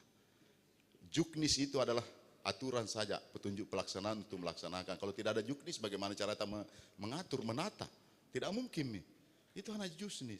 Tapi yang perlu kita pawahi adalah konstitusi yang paling tinggi undang-undang. Nah kalau masyarakat akan kembalikan nanti, di mana tanggung jawab pemerintah? Undang-undang sudah menjamin haknya warga negara. Nah inilah yang kami berikan keyakinan kepada warga Makassar untuk memberikan mereka. Ini juga saya sampaikan Dewan Pendidikan Provinsi. Saya kebetulan ketemu kemarin makan Pak Dr. Suhari Cula, ternyata sudah dibahas di provinsi. Ini, bagaimana pendidikan itu seharusnya duduk dengan kabupaten kota. Karena kabupaten kota itu dia yang mengeluarkan, itu menamatkan SMP. Maka kalau tidak mau ribut, mungkin duduk bersama. Bahkan saya sampaikan, ada pemetaanku saya, ada baganku yang saya bisa gambarkan 15 kecamatan. Artinya bisa mikir lihat kondisi anak di sini kecamatan ini tamat sekian, SMA apa yang ada di situ. Itu yang kita mau buatkan regulasi.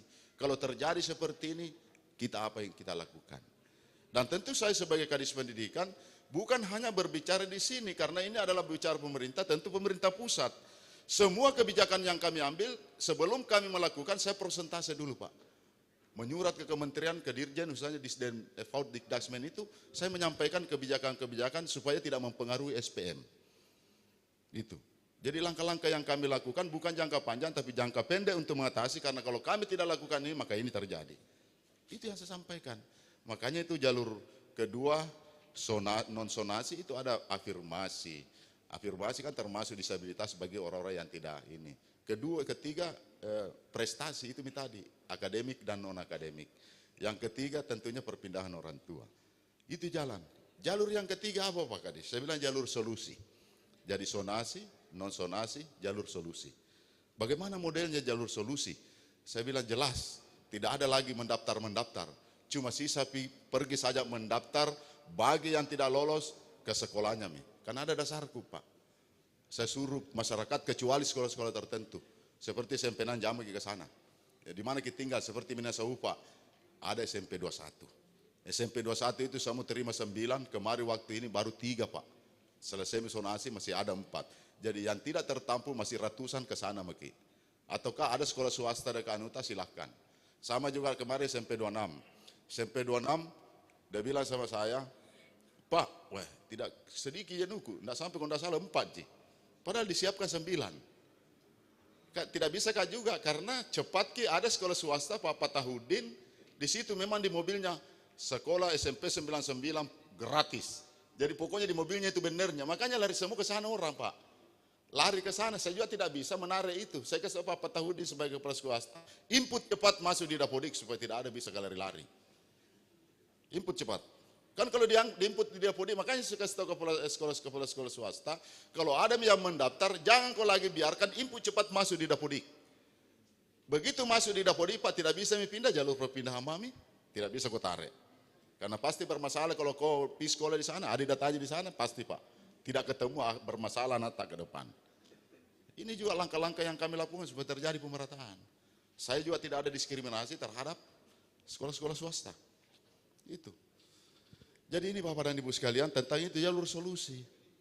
Jalur solusi seperti apa sonasi. Jadi waktu kami melakukan ini, selesai penerimaan tanggal 7 kami umumkan, pendaftaran ulang tanggal 6 kami umumkan, tanggal 7 itu pas pendaftaran malamnya tanggal 7 saya rapat dengan prasekolah. Ternyata masih ada 1927 kuota sekolah negeri yang belum terisi. Jadi makanya di Biringkanaya kan ada tahun Biringkanaya memaksa yang tinggal di sini mau SMP 6. Jauhnya itu banyaknya sekolah. Padahal di sini Biringkanaya saya bilang begini, saya tidak bisa mengatakan pergi saja di sekolah yang terdekat dari rumah tak. Melapor saja. Kemudian langkah-langkah yang kami lakukan tentu ini adalah bagaimana supaya tidak ada pungli. Maka yang saya perintahkan kepala sekolah adalah bukan wali tapi langsung orang tua kandung yang dilayani. Karena ada fakta integritas yang harus ditandatangan. Ya. Jadi itu, orang tua kandung Pak. Jadi ada kasus 2 ini, tidak apa-apa saya cerita, komite ini yang terjadi juga di kemarin. Bahkan kemarin juga waktu saya di Biringkanaya, ada LSM itu bertanya tentang begini, saya jelaskan. Kalau ada pungli kita menurut kita laporan tak 400 sekolah ini Pak, ada sama saya, ada pungli. Saya bilang, kenapa kita dilaporkan? Kalau saya laporkan begitu saja. Karena itu kan yang mana Anda menurut pungli, lapor kami ke saja di APH Pak. Karena kalau selalu beranda begitu, bingung tonga saya. Karena semua itu sekolah kau. Nah sampai ini kan ke prosesnya kita, alhamdulillah kan kita mau cari sekarang apa sih. Nah sekarang 1000 jadi itu yang saya sampaikan, semua mendaftar. Akhirnya orang tua sadar Pak, kembali kepada situ. Waktu pengumuman sonasi, non sonasi, semua sekolah itu Pak, yang daerah-daerah sana, sampai kecuali kayak SMP 3 itu full, SMP 18, SMP pokoknya di sekitarnya tidak ada 50% mendaftar ulang. Jadi perintah saya kepada kepala sekolah, jangan diisi dan lihat nanti akan kembali itu dia cari. Jadi pada saat selesai non sonasi, Pak, nah cari itu kembali itu kemarin karena lulus di sini, pi mendaftar di sana. Akhirnya sonasi tonji kembali. Ya kan begitu. Jadi kembali langsung datang ke sekolah, Pak, rata-rata itu kemarin yang lulus sonasi ada semua mendaftar ulang. Kayak memang itu yang kita tunggu. Karena selalu mau memaksakan bahwa harus saya di sini. Seperti itu. Jadi inilah yang kami lakukan kebijakan-kebijakan sehingga Makassar itu aman. Kayak kemarin Desember 21 saya sampaikan kepada sekolah. Salah bentong kalau mau bikin sonasi, tidak ada Pak. Saya tidak ada, makanya saya bilang kalau ada wartawan mengatakan begini, Pak Kadis ada begini, nah mainkan, saya bilang sini, jangan bilang mainkan. Kasih, kita uji sekarang, dan panggil itu anunya, data-datanya. Karena kami sudah sampaikan orang tua, jangan bikin roba-roba. Nah kalau mau ke sekolah-sekolah tonjeki nanti. Bahkan Bapak dan Ibu sekalian sebelum sonasi, sebelum PPDB ada memang ikut terima, karena baru dibuka ada tomi orang tua yang datang. Orang tua yang tidak melek dengan IT, tidak memiliki apa-apa. Nah sekolahnya kau buka aja sekolah-sekolah dekat rumahnya JSD. Jadi apa dia bilang Pak, bagaimana semakin dijelaskan tambah bingung. Mau dikerjakan juga uploadin tambah bingung. Makanya saya bilang begini saja Bu. Di mana kita mau sekolah, dibilang di sini. Saya telepon kepala sekolahnya, ada itu ibu terima memang nih. Karena biar bagaimana diterima, karena jalur solusi nanti masuk tonji ke dekat rumahnya. Iya. Apa sih yang, jadi saya ditanya, apa dasar hukumnya itu jalur solusi? Jalur solusi adalah Perda, RPJM. Karena programnya Pak Wali. Pak Wali itu programnya jelas. Revolusi pendidikan semua harus sekolah. Maka itu janjinya. Nah kalau ini tidak melakukan petapa hati Pak Wali, nanti dibilangin sama masyarakat balik-balik jadi Pak Wali. Makanya Pak Wali tidak ngurusi PPDB, itu tanggung jawabku bagaimana menjalankan visi dan programnya. Banyak kan jangan mengatakan, apa sih itu revolusi pendidikan semua harus sekolah. Padahal itu kan sejalan, setiap warga negara berhak, haknya mereka untuk mendapatkan pendidikan. Itulah yang Pak Wali jadi undang-undang dengan itu. Itulah yang membuat seperti kemarin Desember 21, saya sampaikan kepada sekolah. Seharusnya itu tidak usah menunggu provinsi ambil, saya Pak tidak campuri ke sekolah. Otonominya sekolah itu ada otonominya, namanya kepala sekolah itu ada dia punya manajemen sama dengan perguruan tinggi. Cuma kita hanya mau tahu semua regulasi, dia melapor. Apa sih? Contohnya kemarin SMP 21 kan tidak seberapa aja orang di situ sekitar itu. Kalau kau bukakan akses, bukakan saja akses. Apa kejadiannya setelah merujuk pemerintah melihat apa yang dilakukan di Makassar, itulah menjadi regulasi sehingga keluar pernyataan dari kementerian bahwa kami meminta semua pemerintah daerah bagaimana caranya mengatasi ini masalah supaya menambah daya tampung. Ketambah daripada kau dipecah-pecah kacanya kemarin gara-gara SMA 21 dipecah kacanya dia. Padahal seandainya kau amankan mungkin tidak banyak seperti Anda bayangkan.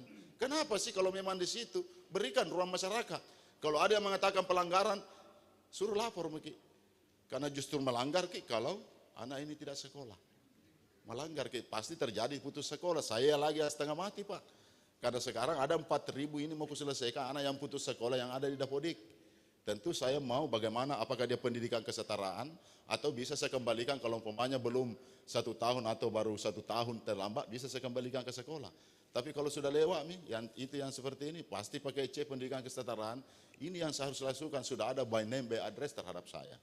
Ini yang saya minta nanti bagaimana pendidikan kesetaraan ini supaya semua anak tamat. Apakah dia tamat SD paket A atau ini. Tentu ini sejalan dengan formal dan non formal.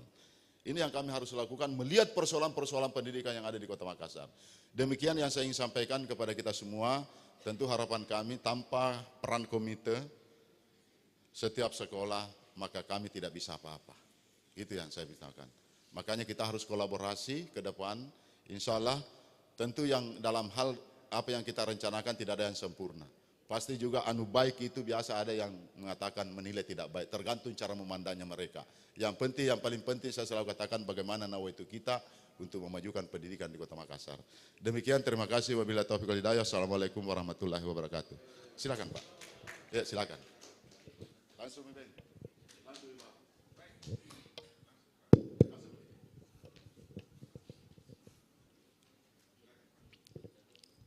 Assalamualaikum warahmatullahi wabarakatuh.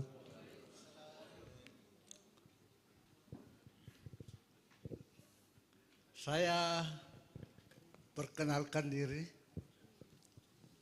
Saya Ketua Komite Sekolah SD Negeri Bung, depan pintu 1 Unhas.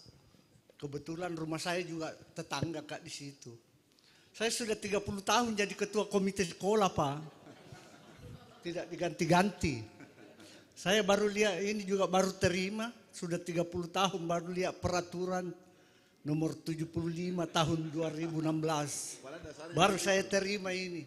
Tapi saya juga suka jadi ketua komite sekolah. Saya suka. Cuma barangkali sudah waktunya untuk diganti. Ada sedikit gambaran tentang sekolah saya. Sekolah saya dulu itu di SD Bung itu di Jalan Poros. Bagian depan. Saya yang kasih pindah, Pak. Mohon maaf, sombong ini. Karena tanahnya SD yang di Poros itu bukan tanahnya Pemda. Tanahnya warga. Saya ketua RW juga di situ. Mereka melapor. Mau miku ambil tanahku deh, tidak dibayar-bayar. Ini sekedar gambaran, Ji. Akhirnya saya berinisiatif, saya lapor Dinas Pendidikan, Pak Camat, kita ganti, saya cari pembeli tanah. Dia belikan tanah di belakang yang ada sekarang itu. Tetapi perjanjiannya tidak ada 1 menit pun, sombongnya ini, proses belajar mengajar terhenti gara-gara pindahnya sekolah. Jadi selesaikan dulu sekolah baru di belakang, baru sekolah lama dibongkar. Yang jadi masalah sekarang yang saya inginkan kakak, ternyata ini masa jabatan ketua komite tidak bisa 30 tahun. Nah, saya ada 30 tahun. 3 tahun, Ji. Tapi nasuka ke orang di situ, Pak. Jadi dia bilang jangki berhenti Pak Effendi nama aku. Kebetulan saya bekas tentara, Pak. Ya, saya juga ketua RW di situ lama. Saya 18 tahun jadi ketua RW di situ. Dan baik-baik tuh, Ji. Tidak ada masalah. Saya dengan kepala sekolah aku baik-baik, selalu saya bilang, "Wih, persiapkan pemilihan ketua komite yang baru. Supaya bagus sedikit, mungkin ada pemikiran-pemikirannya yang baru, ide-idenya yang baru, sehingga sekolah kita ini lebih bagus." Tapi itu sekolah aku bagus, Pak. Anakku di situ sekolah SD, bagus semua sekarang. Kepala-kepala nih. Ya, jadi saya bilang bukan tidak baik, tidak jadi SMP Prater, bukan, Ji, di situ, Ji. Saya kira ini yang ingin saya sampaikan. Jadi sekarang itu Pak Kepala Dinas ada itu surat tanahnya itu sekolah ada itu untuk kita dipegang itu, dan saya berkoordinasi dulu. Ya, jadi tidak ada yang tuntut itu. Jadi saya baru belajar ini yang 75 ada paling ini 2016. Saya belum pernah baca ini, baru kali ini, Bu. Padahal sudah 30 tahun saya jadi ketua komite. Tidak tahu, Kak, tapi jalan, Ji. Tidak ada yang bagus yang kepala sekolah aku suka aja.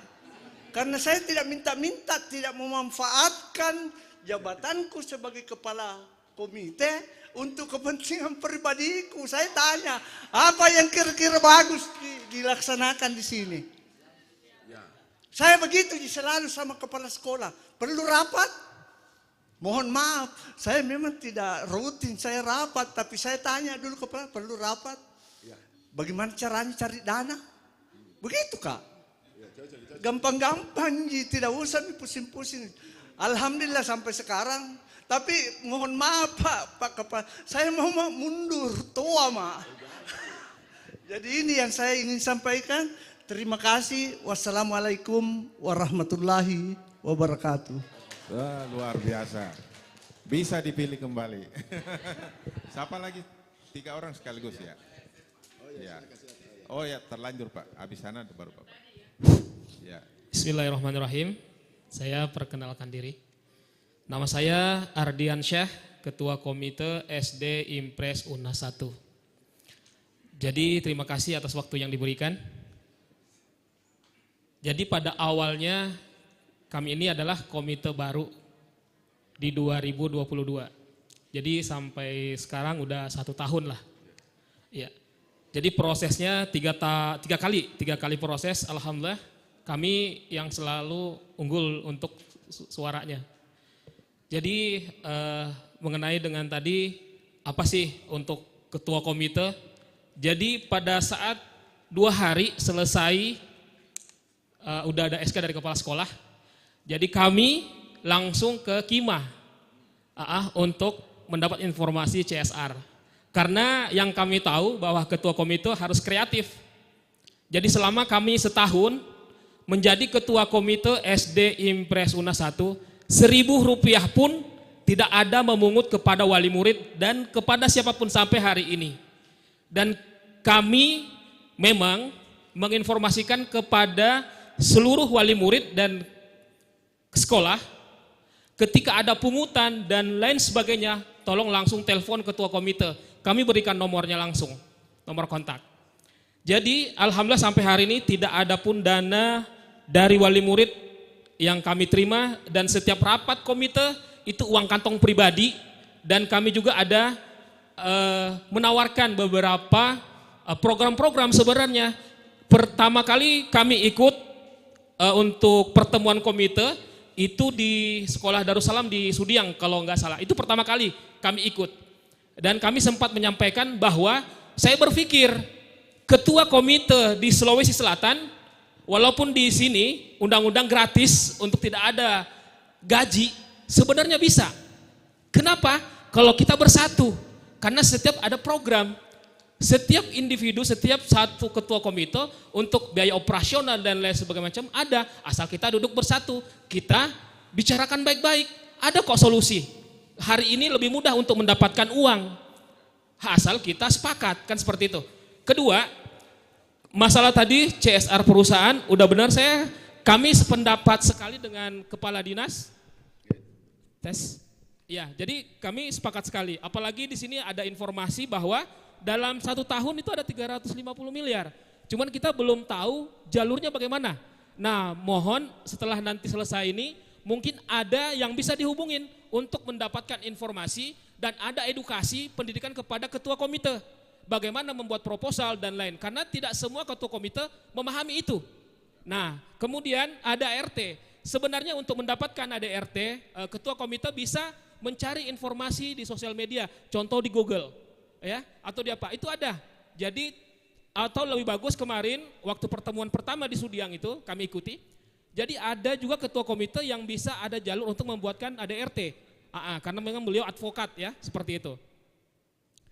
Kedua, mengenai apapun bentuk kegiatan yang harus di sekolah otomatis melalui musyawarah dengan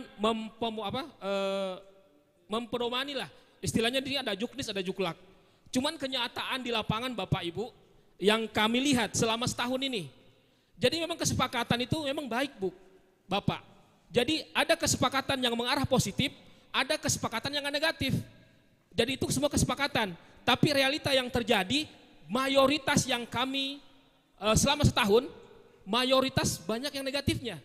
Nah itu, cuman kami ini mau konsultasi, memang di jalan kantor DPKM ya, Pongtiku ya. Nah, kami belum pernah ke sana juga karena mungkin kesibukan masing-masing gitu. Intinya untuk ke depan, mudah-mudahan koordinasi ini semakin bagus. Jadi contoh nih, ada oknum guru nih, entah dia sudah PNS atau masih honor atau apa, P3K segala macam. Dan di sini kan jelas nih, guru yang melakukan pungutan di sekolah, mereka melanggar Undang-Undang Nomor 20 Tahun 2003 tentang sistem pendidikan nasional. Dan ini masih ada Bapak Ibu. Bukan kita menutup mata, memang ada. Ya, dimanapun, di sekolah manapun, pasti ada. Kemudian kalau dia PNS, memungut biaya sekolah secara sepihak. Dan ini tadi saya katakan, bahwa ada kesepakatan. Tapi di sini ada kesepakatan positif, ada kesepakatan negatifnya. Nah ini tadi, walaupun dia PNS, tapi dia tetap melanggar, yaitu KUHP pasal 423, dikenai ancaman hukuman 6 tahun penjara. Nah di situ, tapi ini kan kita harus lihat nih, nah harus kaji dulu seperti itu. Yang kami tanyakan otomatis nih dari beberapa ini yang kami sampaikan, kemudian program tadi dari Pak Kadis, ini kami sepakat sekali. Otomatis namanya kalau mau otomatis mutu guru dan proses belajar mengajar, kemudian ada beasiswa, kemudian juga ada program keimanan umat. Kami sangat sependapat. Mudah-mudahan ini program long term, jangka panjang. Mungkin terima kasih waktu yang kami terima. Terima kasih. Assalamualaikum warahmatullahi wabarakatuh. Salam. Baik. Ke yang di tengah sini. Kita tampung aja dulu 3 orang. Ya. Terima kasih. Assalamualaikum warahmatullahi wabarakatuh. Waalaikumsalam. Kami dari Komite SMP Prasetya Makassar di Jalan Buntusu. Alhamdulillah, terima kasih Bapak Kepala Dinas dan panitia sempat kita menghadirkan Ketua Komite pertemuan koordinasi pada hari ini. Saya menggarisbawahi tadi Kepala Dinas mengatakan bahwa kita perlu ada koordinasi apa yang terjadi di sekolah, komite atau masyarakat lebih tahu. Nah, ternyata di sini Pak ada controlling atau pengawasan pemerintah kota yang kurang. Yang terbukti bahwa begini, memang undang-undang mengatakan bahwa tiap-tiap warga negara berhak mendapat pengajaran. Akan tetapi karena ini menjamurnya termasuk sekolah swasta, itu SMP, SD, IT, awalnya tempat belajar mengaji di ruko, tahu ruko itu Pak, rumah dan toko. Akhirnya menjadi sekolah. Nah ini tidak ada standar yang diawasi oleh pemerintah kota. Seharusnya sekolah itu ada lapangan, ada ruang kelas lengkap, ada perpustakaan, ada ruang guru doang. Ini tiba-tiba ruko dirubah menjadi 3 kelas di dalam. Saya tanya di mana ini kelas 3? Oh di ruko di sana Pak, di daerah Telkom. Mana kelas 5? Oh daerah sana di Bloha. Nah, SD, IT, SMP, IT. Ini yang perlu Pak ada controlling dari, maaf ini Pak, enggak saya mencampuri, tapi ini nyata perlu ada controlling di bawah, pengawasan bahwa boleh membuka sekolah swasta, IT atau SMP dengan catatan lihat dulu sarana prasarananya. Apa Anda bilang teman-teman pengusaha, hamili dulu baru kita urus nikahnya. Maksudnya bikin dulu siswa, cari banyak siswa, baru urus administrasinya. Nah, ini yang menjadi masalah karena kurangnya controlling. Harusnya kalau memang ada, kenapa sudah nanti saya pernah temukan Pak, SMP, 2 tahun, 3 tahun yang lalu, Pak tolong dibantu saya, ada anak saya 3 orang, dikasih ujian di sini. Dari mana SMP ini? Kenapa enggak? Dia bilang sekolahku belum keluar di sini operasionalnya. Banyak siswa tak Pak 40. Bilang saya bagi-bagi sekolah ini 3 di sana 3. Nah inilah masyarakat yang sebenarnya dibodohi. Kenapa? Kurangnya controlling. Seharusnya Kota Madya, kau buka apa ini? Kan ada RT, ada RW, ada lurah. Ini kan digaji semua Pak. Apa gunanya RT RW digaji kalau tidak dikontrol itu di daerahnya? Ini bertahun-tahun di situ berjalan terus. Jadi mohon maaf ini Pak, Kepala Dinas barangkali perlu ada controlling di bawah ini. Kalau pengawas kurikulum oke, itu sudah bagus, sering. Tapi ini pengawasan sarana prasarana. Contoh lagi TK. Apa ini dibuka Bu? TK. Di teras rumah saja dibikin 1 permainan dan 2 sudah sekolah TK katanya. Seharusnya bukalah kursus. Seperti itu tadi Ruko Pak ya, sebaiknya buka kursus, itu lebih bagus. Karena dia punya ruangan terbatas. Jangan dibuka sekolah, membodohi kasihan masyarakat secara tidak langsung. Memang ada di situ penambahan mengaji apa hafiz apanya, tapi kasihan kalau sudah mau ikut ujian tidak ada tempatnya. Barulah Kasatkusuk mencari sekolah. Nah, ini yang sebenarnya Pak, itu saya bilang mohon maaf kurangnya controlling.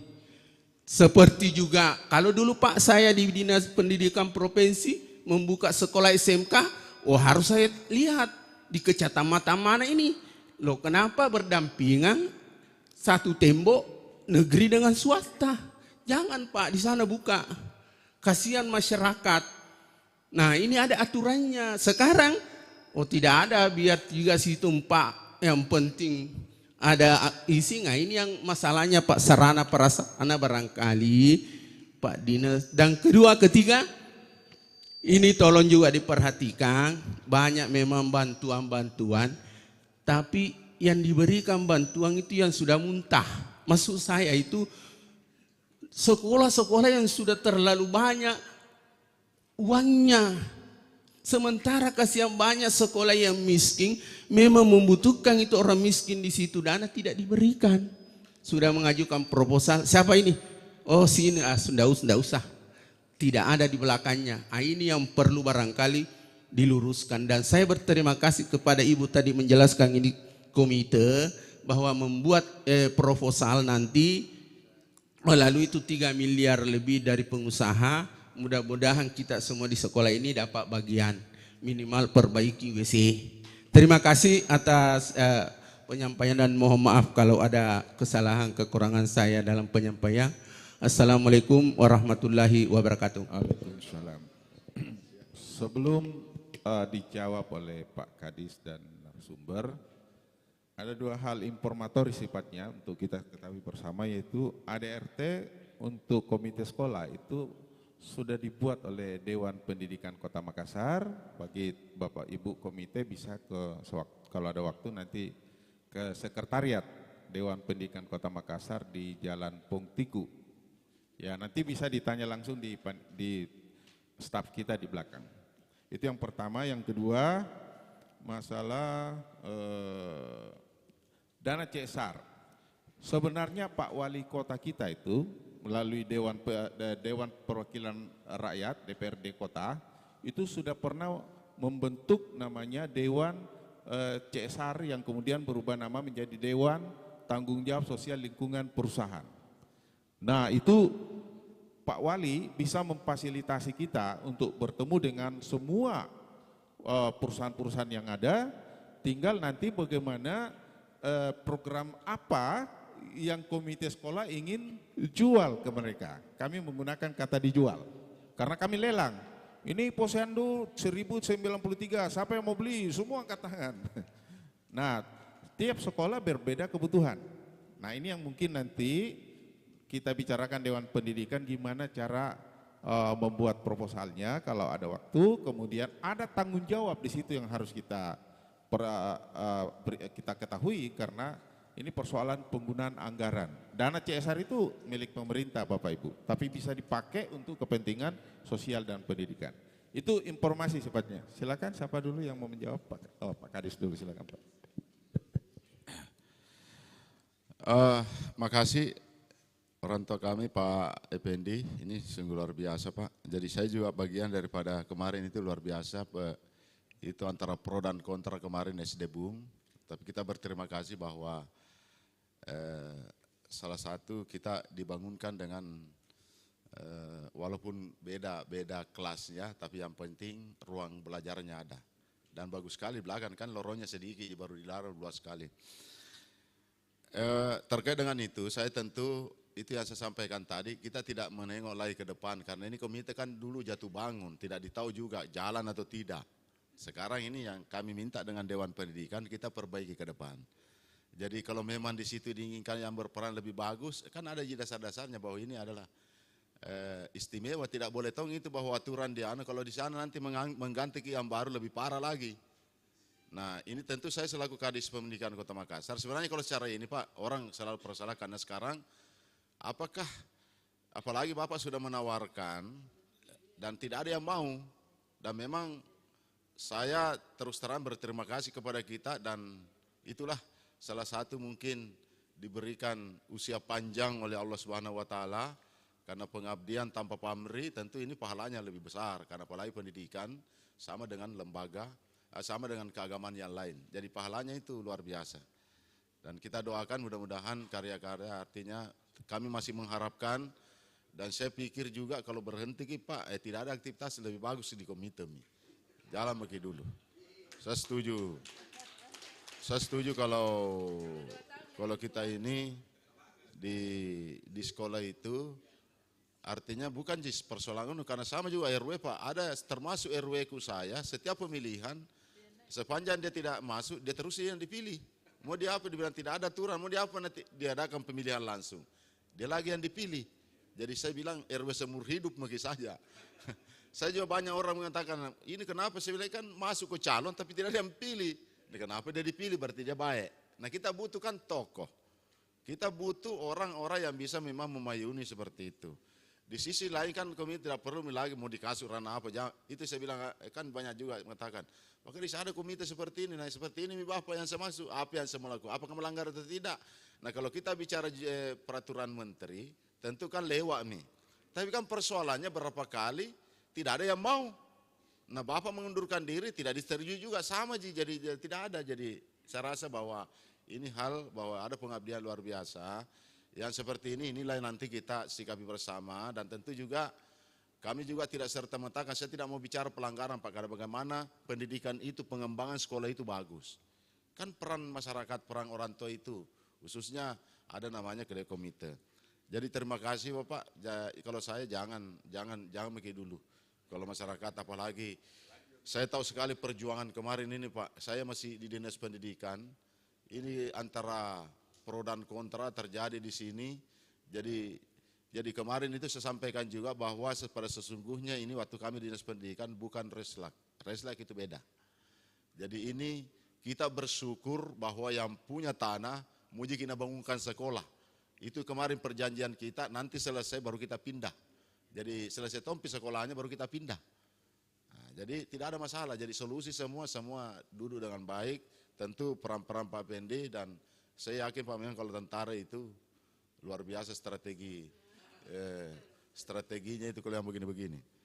Terima kasih Pak, saya support. Kemudian Pak Ardiansa, terima kasih masukannya, ini luar biasa. CSR itu yang sifatnya kan begini Pak, jadi kan banyak bentuk-bentuk CSR itu, bisa saja CSR kita temukan, ada kan beasiswanya juga itu.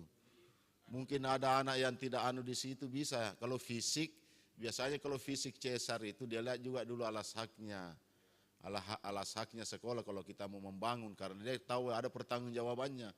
Karena dia itu CSR yang disisihkan untuk perusahaan diaudit juga. Jadi tidak serta-merta bahwa dikasih bantuan tetap kita berikan pertanggungjawaban sama dengan dana-dana hibah. Ya. Jadi terkait dengan ADRT apa semua tadi sudah dijawab. Kemudian ini kesepakatan negatif, ini yang perlu kita memang harus sikapi. Saya sudah minta kenapa itu harus kita duduk, saya sudah sampaikan kepada guru. Sekarang kan ada, itu yang saya maksud tadi, kalau pada saat penyusunan program, supaya guru tidak melakukan pungli atau pungutan, kan sampaikan ke di situ. Itu kan dibuat kegiatan, diatur. Apa sih yang mau dilakukan guru untuk siswa? Buat di situ kan ada kepanitiaannya.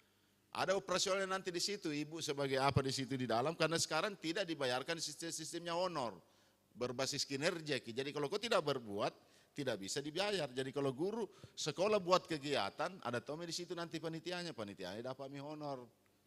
Ya, dapat untuk kegiatan sebagai apa kau di situ umpamanya. Itu kan, jadi kalau ini saya minta memang harus komite berperang. Karena ini juga banyak Pak yang masuk-masuk kemarin, jadi saya juga bingung ini. Inilah yang kami bagaimana budaya. Karena amanah Bapak Wali Kota kepada saya, tentu pertama itu bagaimana merubah budaya di Dinas Pendidikan. Artinya kalau kita bicara budaya, termasuk kemarin itu Pak, saya sebagai Kadis Pendidikan, ada itu kemarin waktu sebelumnya saya, itu penggandaan soal. Itu diintervensi langsung Dinas Pendidikan. Kemudian coba pikir, saya bilang kalau kulanjutkan ini, sebenarnya sendiri saya mau cari uang, untung Kak Pak. Bisa gak dapat kira-kira, taruhlah 5 miliar satu semester, bisa gak dapat uang. Karena saya tahu kali-kalinya kan saya tanya, karena ini budaya yang saya hentikan. Kemarin itu ada kan, mungkin komite tidak tahu kan kemarin itu kalau ujian anak-anak ada di ganda soal. Nah kita tahu bahwa itu dikasih masuk di dalam anggarannya itu di satu anak 21.000. Nah kalau di fotokopi kan tidak seberapa Ji. Iya kan kalau di ganda umpamanya. 21.000, 2.500 tinggal di sekolah. Kemudian 18.500 tidak tahu kemana, tapi anggaplah saya berandai-andai 5.000 mau tinggal yang masuk ke Dinas Pendidikan, maka kalau sekali 100.000 karena siswaku 234.000. 100.000 mau saja kukali berarti kan dapat kali 5 miliar. Berarti kan bisa berapa kali orang semester belum ujiannya, berarti tambah ujian, berarti bisa dapat uang 15 miliar. Itulah salah satu budaya kemarin, makanya begitu saya masuk, saya keluarkan surat edaran, semua soal ujian diganda oleh sekolah dan dilakukan sekolah sendiri. Itu. Makanya itu ada edaranku. Itu budaya. Termasuk budaya ini harus kita pelan-pelan bagaimana mempelajari, tentu peran-peran komite kita pelajari nanti, kita duduk sama guru. Kenapa sih kau lakukan ini? Apa sesungguhnya yang Anda, seharusnya Anda ini menyampaikan ke sekolah supaya dijadikan program. Itu kan lebih bagus. Itu kan harus duduk bersama, karena biasanya baik tapi kan miskomunikasi. Mungkin tujuannya bagus tapi kan jalan sendiri umpamanya, jadi makanya wajar kalau ada persepsi negatif. Cocok tadi kesepakatan negatif. Sebenarnya mungkin positif tapi kita anggap bahwa karena tidak ada jalan sendiri tanpa koordinasi. Padahal itu kan butuh kolaborasi. Sekarang bukan saatnya jalan sendiri. Saya sebagai Kadis Pendidikan tentu berkolaborasi semua pihak Pak. Makanya saya minta pemerhati pendidikan, saya minta jangan mikir kritisi saja, ini pelanggaran. Sekarang kalau ada masalah, kira-kira solusinya apa? Ayo, kita carikan solusinya. Karena kalau di warkop itu dicerita saya lihat, makanya saya jarang warkop, Pak, tidak ada waktu itu warkop. Bukan tidak senang, tapi kalau ini bicara, biasa itu dibahas terus sampai sore, padahal jelas sekali masalahnya. Biasa anak putus sekolah, satu dibahas, ada anak putus sekolah baru dibilang banyak. Jadi solusinya, saya kalau ditanya, solusinya Pak Kadis, ada anak putus sekolah, bagaimana Kak dikembalikan sekolah? Kan itu, saya kembalikan. Dia bilang, bagaimana caranya Kak, buktikan mana itu anak, jangan bercerita. Bawakan Kak, di mana pernah sekolah, kalau umpamanya usianya sudah saya kasih pendidikan kesetaraan. Itu kan solusi. Daripada itu terus dibahas, banyak begini, nah kan selalu momen seakan-akan pemerintah ini tidak ini. Padahal kan sudah bagus. Sama juga dengan tadi Pak Effendi contoh, bahwa mungkin mengatakan ada kepala ada komite itu 30 tahun seumur hidup. Tapi kan orang tidak paham. Iya. Artinya tidak memahami orang karena ini beliau sudah menawarkan, sudah mengundurkan diri, sudah apa, tapi mau diapa karena ada juga panggilan jiwa untuk mengabdi dan ada ini kerja-kerja seperti ini bahwa ada sesuatu hal yang didapatkan beliau. Ada berkah tersendiri menurut beliau dan membuat jiwa kita tenang karena pengabdian ini. Maka ini kita lihat dari sisi anunya. Mungkin yang di kacamata lain melihat begitu seperti itu, tapi di kacamata kita, nah ini yang kita harap. Bagaimana pengembangan pendidikan itu. Jadi itu barangkali Pak, nanti kita memang banyak harus berdiskusi bagaimana menghilangkan budaya-budaya di dalam pendidikan termasuk layanan itu saya sudah minta semua dan saya sampaikan juga sama guru, kepala sekolah harus ada etika karena kita seorang pendidik kan banyak tahun juga melapor Pak Kadis tegur dulu di kepala sekolah masa begini cara ngomongnya. Nah ini saya biasa sampaikan itu kan budaya. Bagaimana mau etika mengajarkan anak didik kalau cara melayani kepada dan bahkan saya sampaikan kepada seluruh guru dan orang tua siapapun yang di pihak sekolah jangan melihat siapa mereka.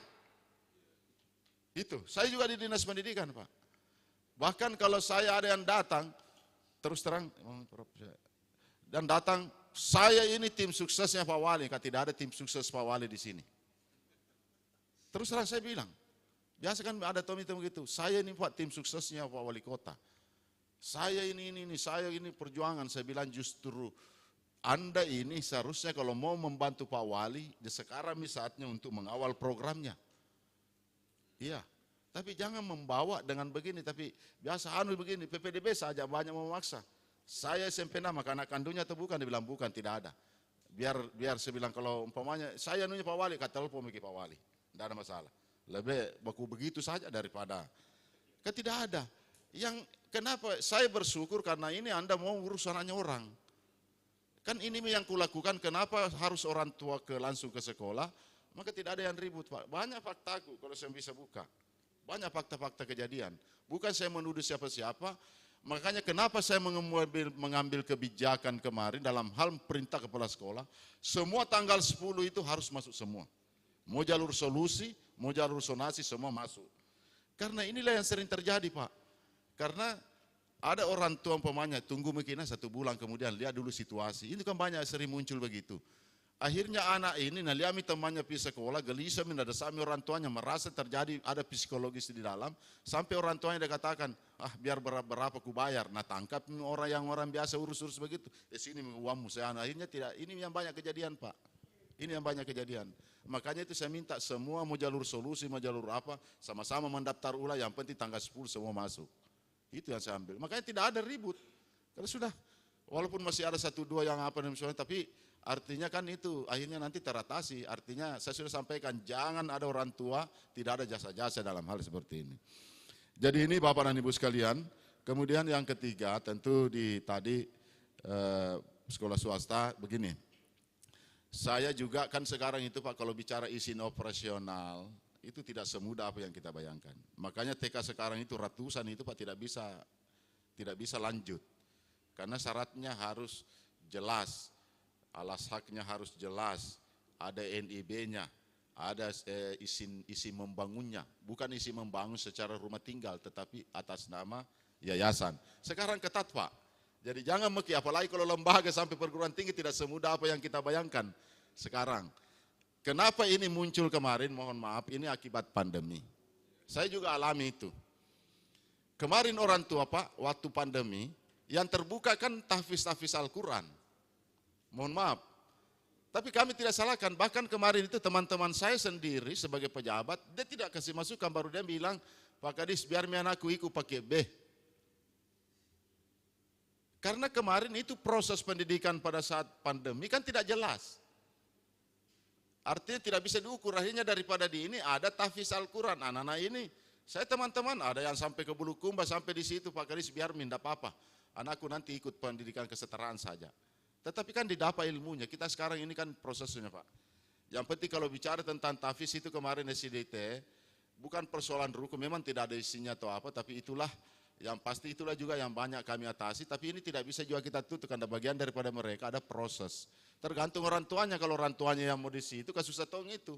Saya tanya orang tua, kenapa kita mau anak di sini, kasih masuk di sini, dibilang daripada tidak ada Pak, nah kalau ini tahfiz, karena ternyata sekarang tahfiz Al-Quran itu banyak, akhirnya proses pendidikannya jalan, diambil paket B, kan ada juga memang formal, dan itu sama, nanti dia masuk SMA kan sudah tahfiz juga. Ya, jadi kalau yang begini kita ambil dari sisi anunya, tapi saya sebagai kadis, kontrol tidak mungkin, karena hal yang baik tentu kita luruskan ke depan. Tapi terkait dengan isi operasional tidak semudah, jangan mungkin harap keluar itu isi operasional tidak sesuai dengan standar yang sudah memang yang ada. Artinya Bapak dan Ibu sekalian, termasuk juga ini jangan mungkin berpikir bahwa siapa begini. Sekarang Bapak Wali Kota konsisten. Bahkan sekarang itu dana hibah itu Pak tidak semudah apa yang diarahkan ke Pak Wali, tidak mau tanda tangan lagi. Ya, termasuk Pak Wali tidak mau Pak. Beberapa teman-teman menyampaikan itu yang kita maksud, karena Pak Wali pemikirannya juga sama pemikiran kita. Kenapa sekolah ini dikasih hibah dan sudah besar menunya banyak uangnya. Jadi yang disetujui kemarin itu ada yang disetujui Pak, banyak yang disetujui hibahnya seperti kemarin yang menyusulkan itu swasta baru mengajukan ke Pak Wali disposisikan syaratnya begitu, diajukan ke Pak Wali setuju, baru kembali kepada kita secara prosedural. Akhirnya itu ada yang masuk 100, 200, itu tapi jelas apa yang mau dikerja. Saya sebagai tim verifikasi penanggung jawab di pendidikan, tentu kan turun anggotaku itu lihat apa yang mau kerja, karena ada pertanggungjawabannya dalam bentuk hibah. Kemarin ada Pak, ada yang jalan tapi yang kita maksud itu yang besar, itu Pak Wali tidak mau terulang, jangan sampai. Bahkan kemarin kami rapat tentang hibah ini, Pak Wali mau minta, makanya saya minta Pak Sekda selaku Ketua TPAD, lebih bagus ke kementerian, tidak mau Pak, tidak mau tanda tangan teroma, kan sampai nanti ini jadi masalah tahun begini, kami lagi gara-gara tanda tanganku, saya lagi yang dianu, padahal sehingga dia tidak mau lagi, padahal pada sesungguhnya tanggung jawab lari ke kita, tapi karena biasanya orang dah goreng Pak. Gara-gara tanda tangannya, nah aturan yang menjelaskan begitu aturannya. Di Perwali juga seperti itu, Permendagri juga seperti itu, bahwa kecuali, nah ini yang kita mau tanya, kewenangannya wali kota itu namanya hibah harus diantara tangan SK-nya. Nah, SK pada saat dasar SK-nya kami nanti cairkan. Saya mencairkan, tapi itu dasarnya dulu. Nah kalau saya mencairkan dasarnya, kena lagi ini yang terjadi kemarin. Nah Pak Wali tidak mau, makanya dia bilang harus perjelas, makanya saya minta Pak Sekda kemarin, kita minta dulu bagaimana ke depannya, makanya dibuatkan kriteria dan syarat apa. Tapi sebenarnya syaratnya jelas.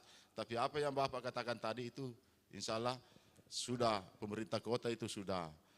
Bahkan kemarin teman-teman biar Thomas saya dikata-katakan sama apa, aku tidak aku cairkan karena Pak Wali tidak mau tanda tangan. Mau dia apa. Tapi kan bukan berarti itu, tapi kami ingin juga selalu mengatakan kalau ada sekolah sebenarnya sangat butuh, lebih bagus itu. Daripada sekolah yang memang sudah kita lihat.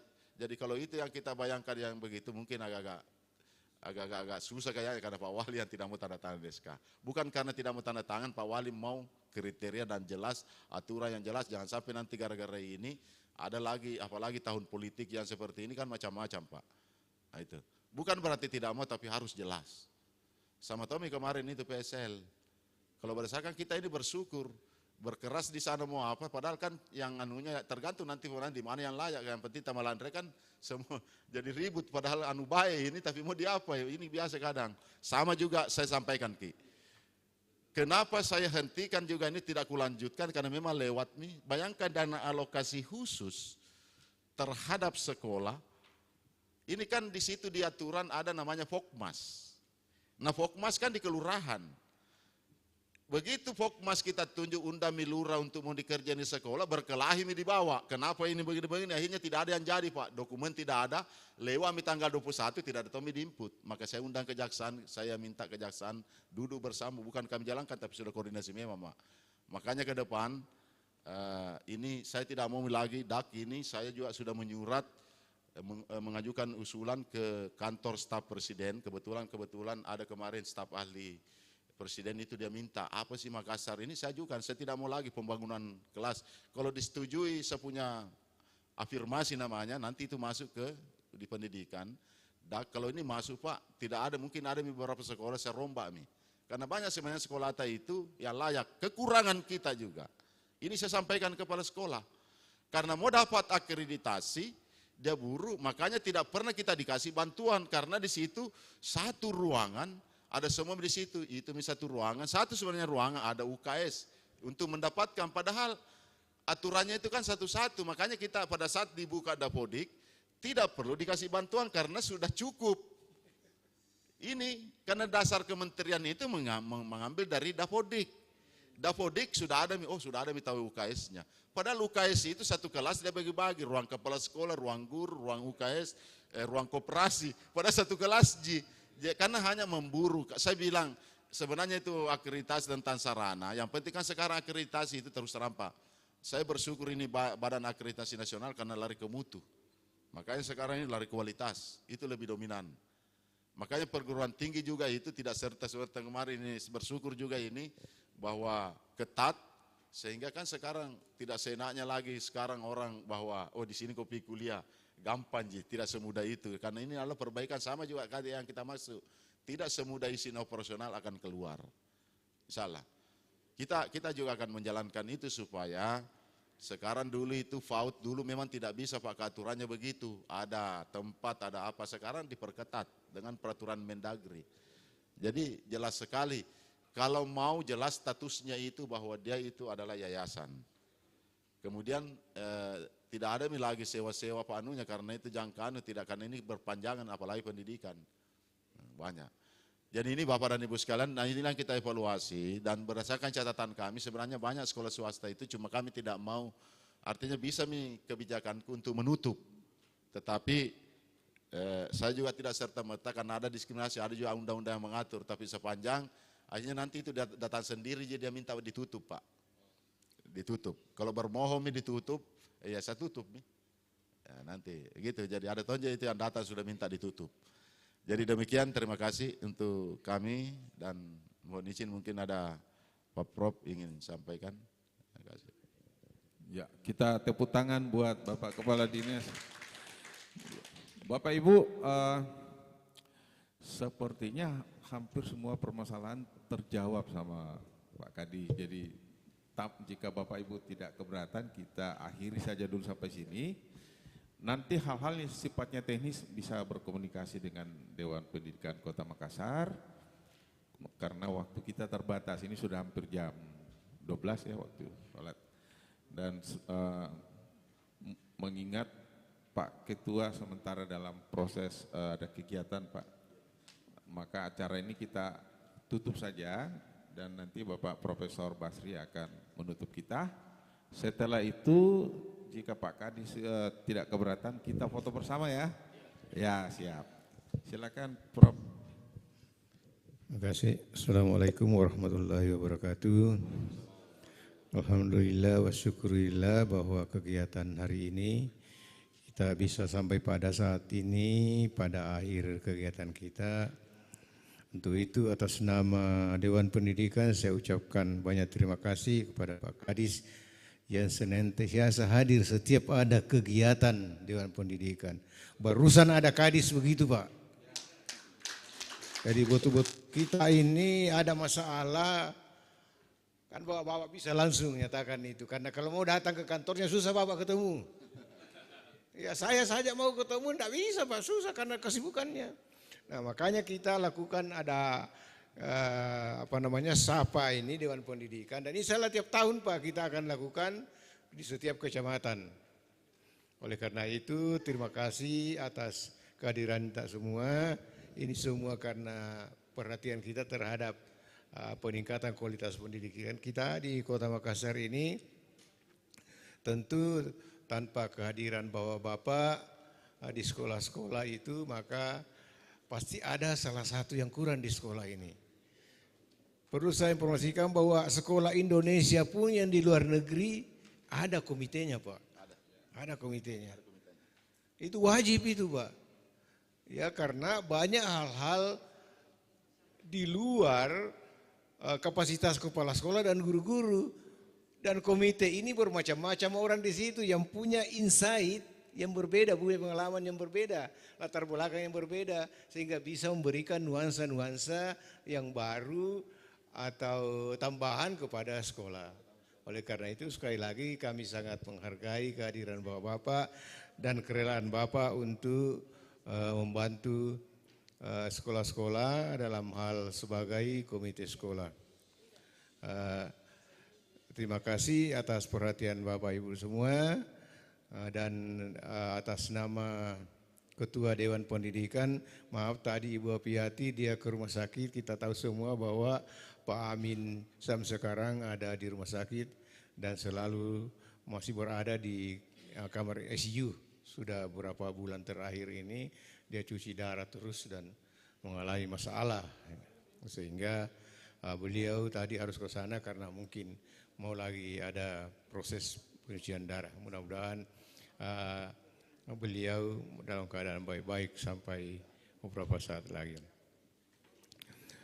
Sekali lagi terima kasih atas perhatian Bapak semua dan mohon maaf bila dalam pelaksanaan kegiatan ini ada hal yang kurang menyenangkan. Dengan mengucapkan alhamdulillahirabbil alamin atas nama Ketua Dewan Pendidikan Kota Makassar, saya tutup acara Sapa kita hari ini dengan ucapan alhamdulillahirabbil alamin sekali lagi. Terima kasih. Assalamualaikum warahmatullahi wabarakatuh.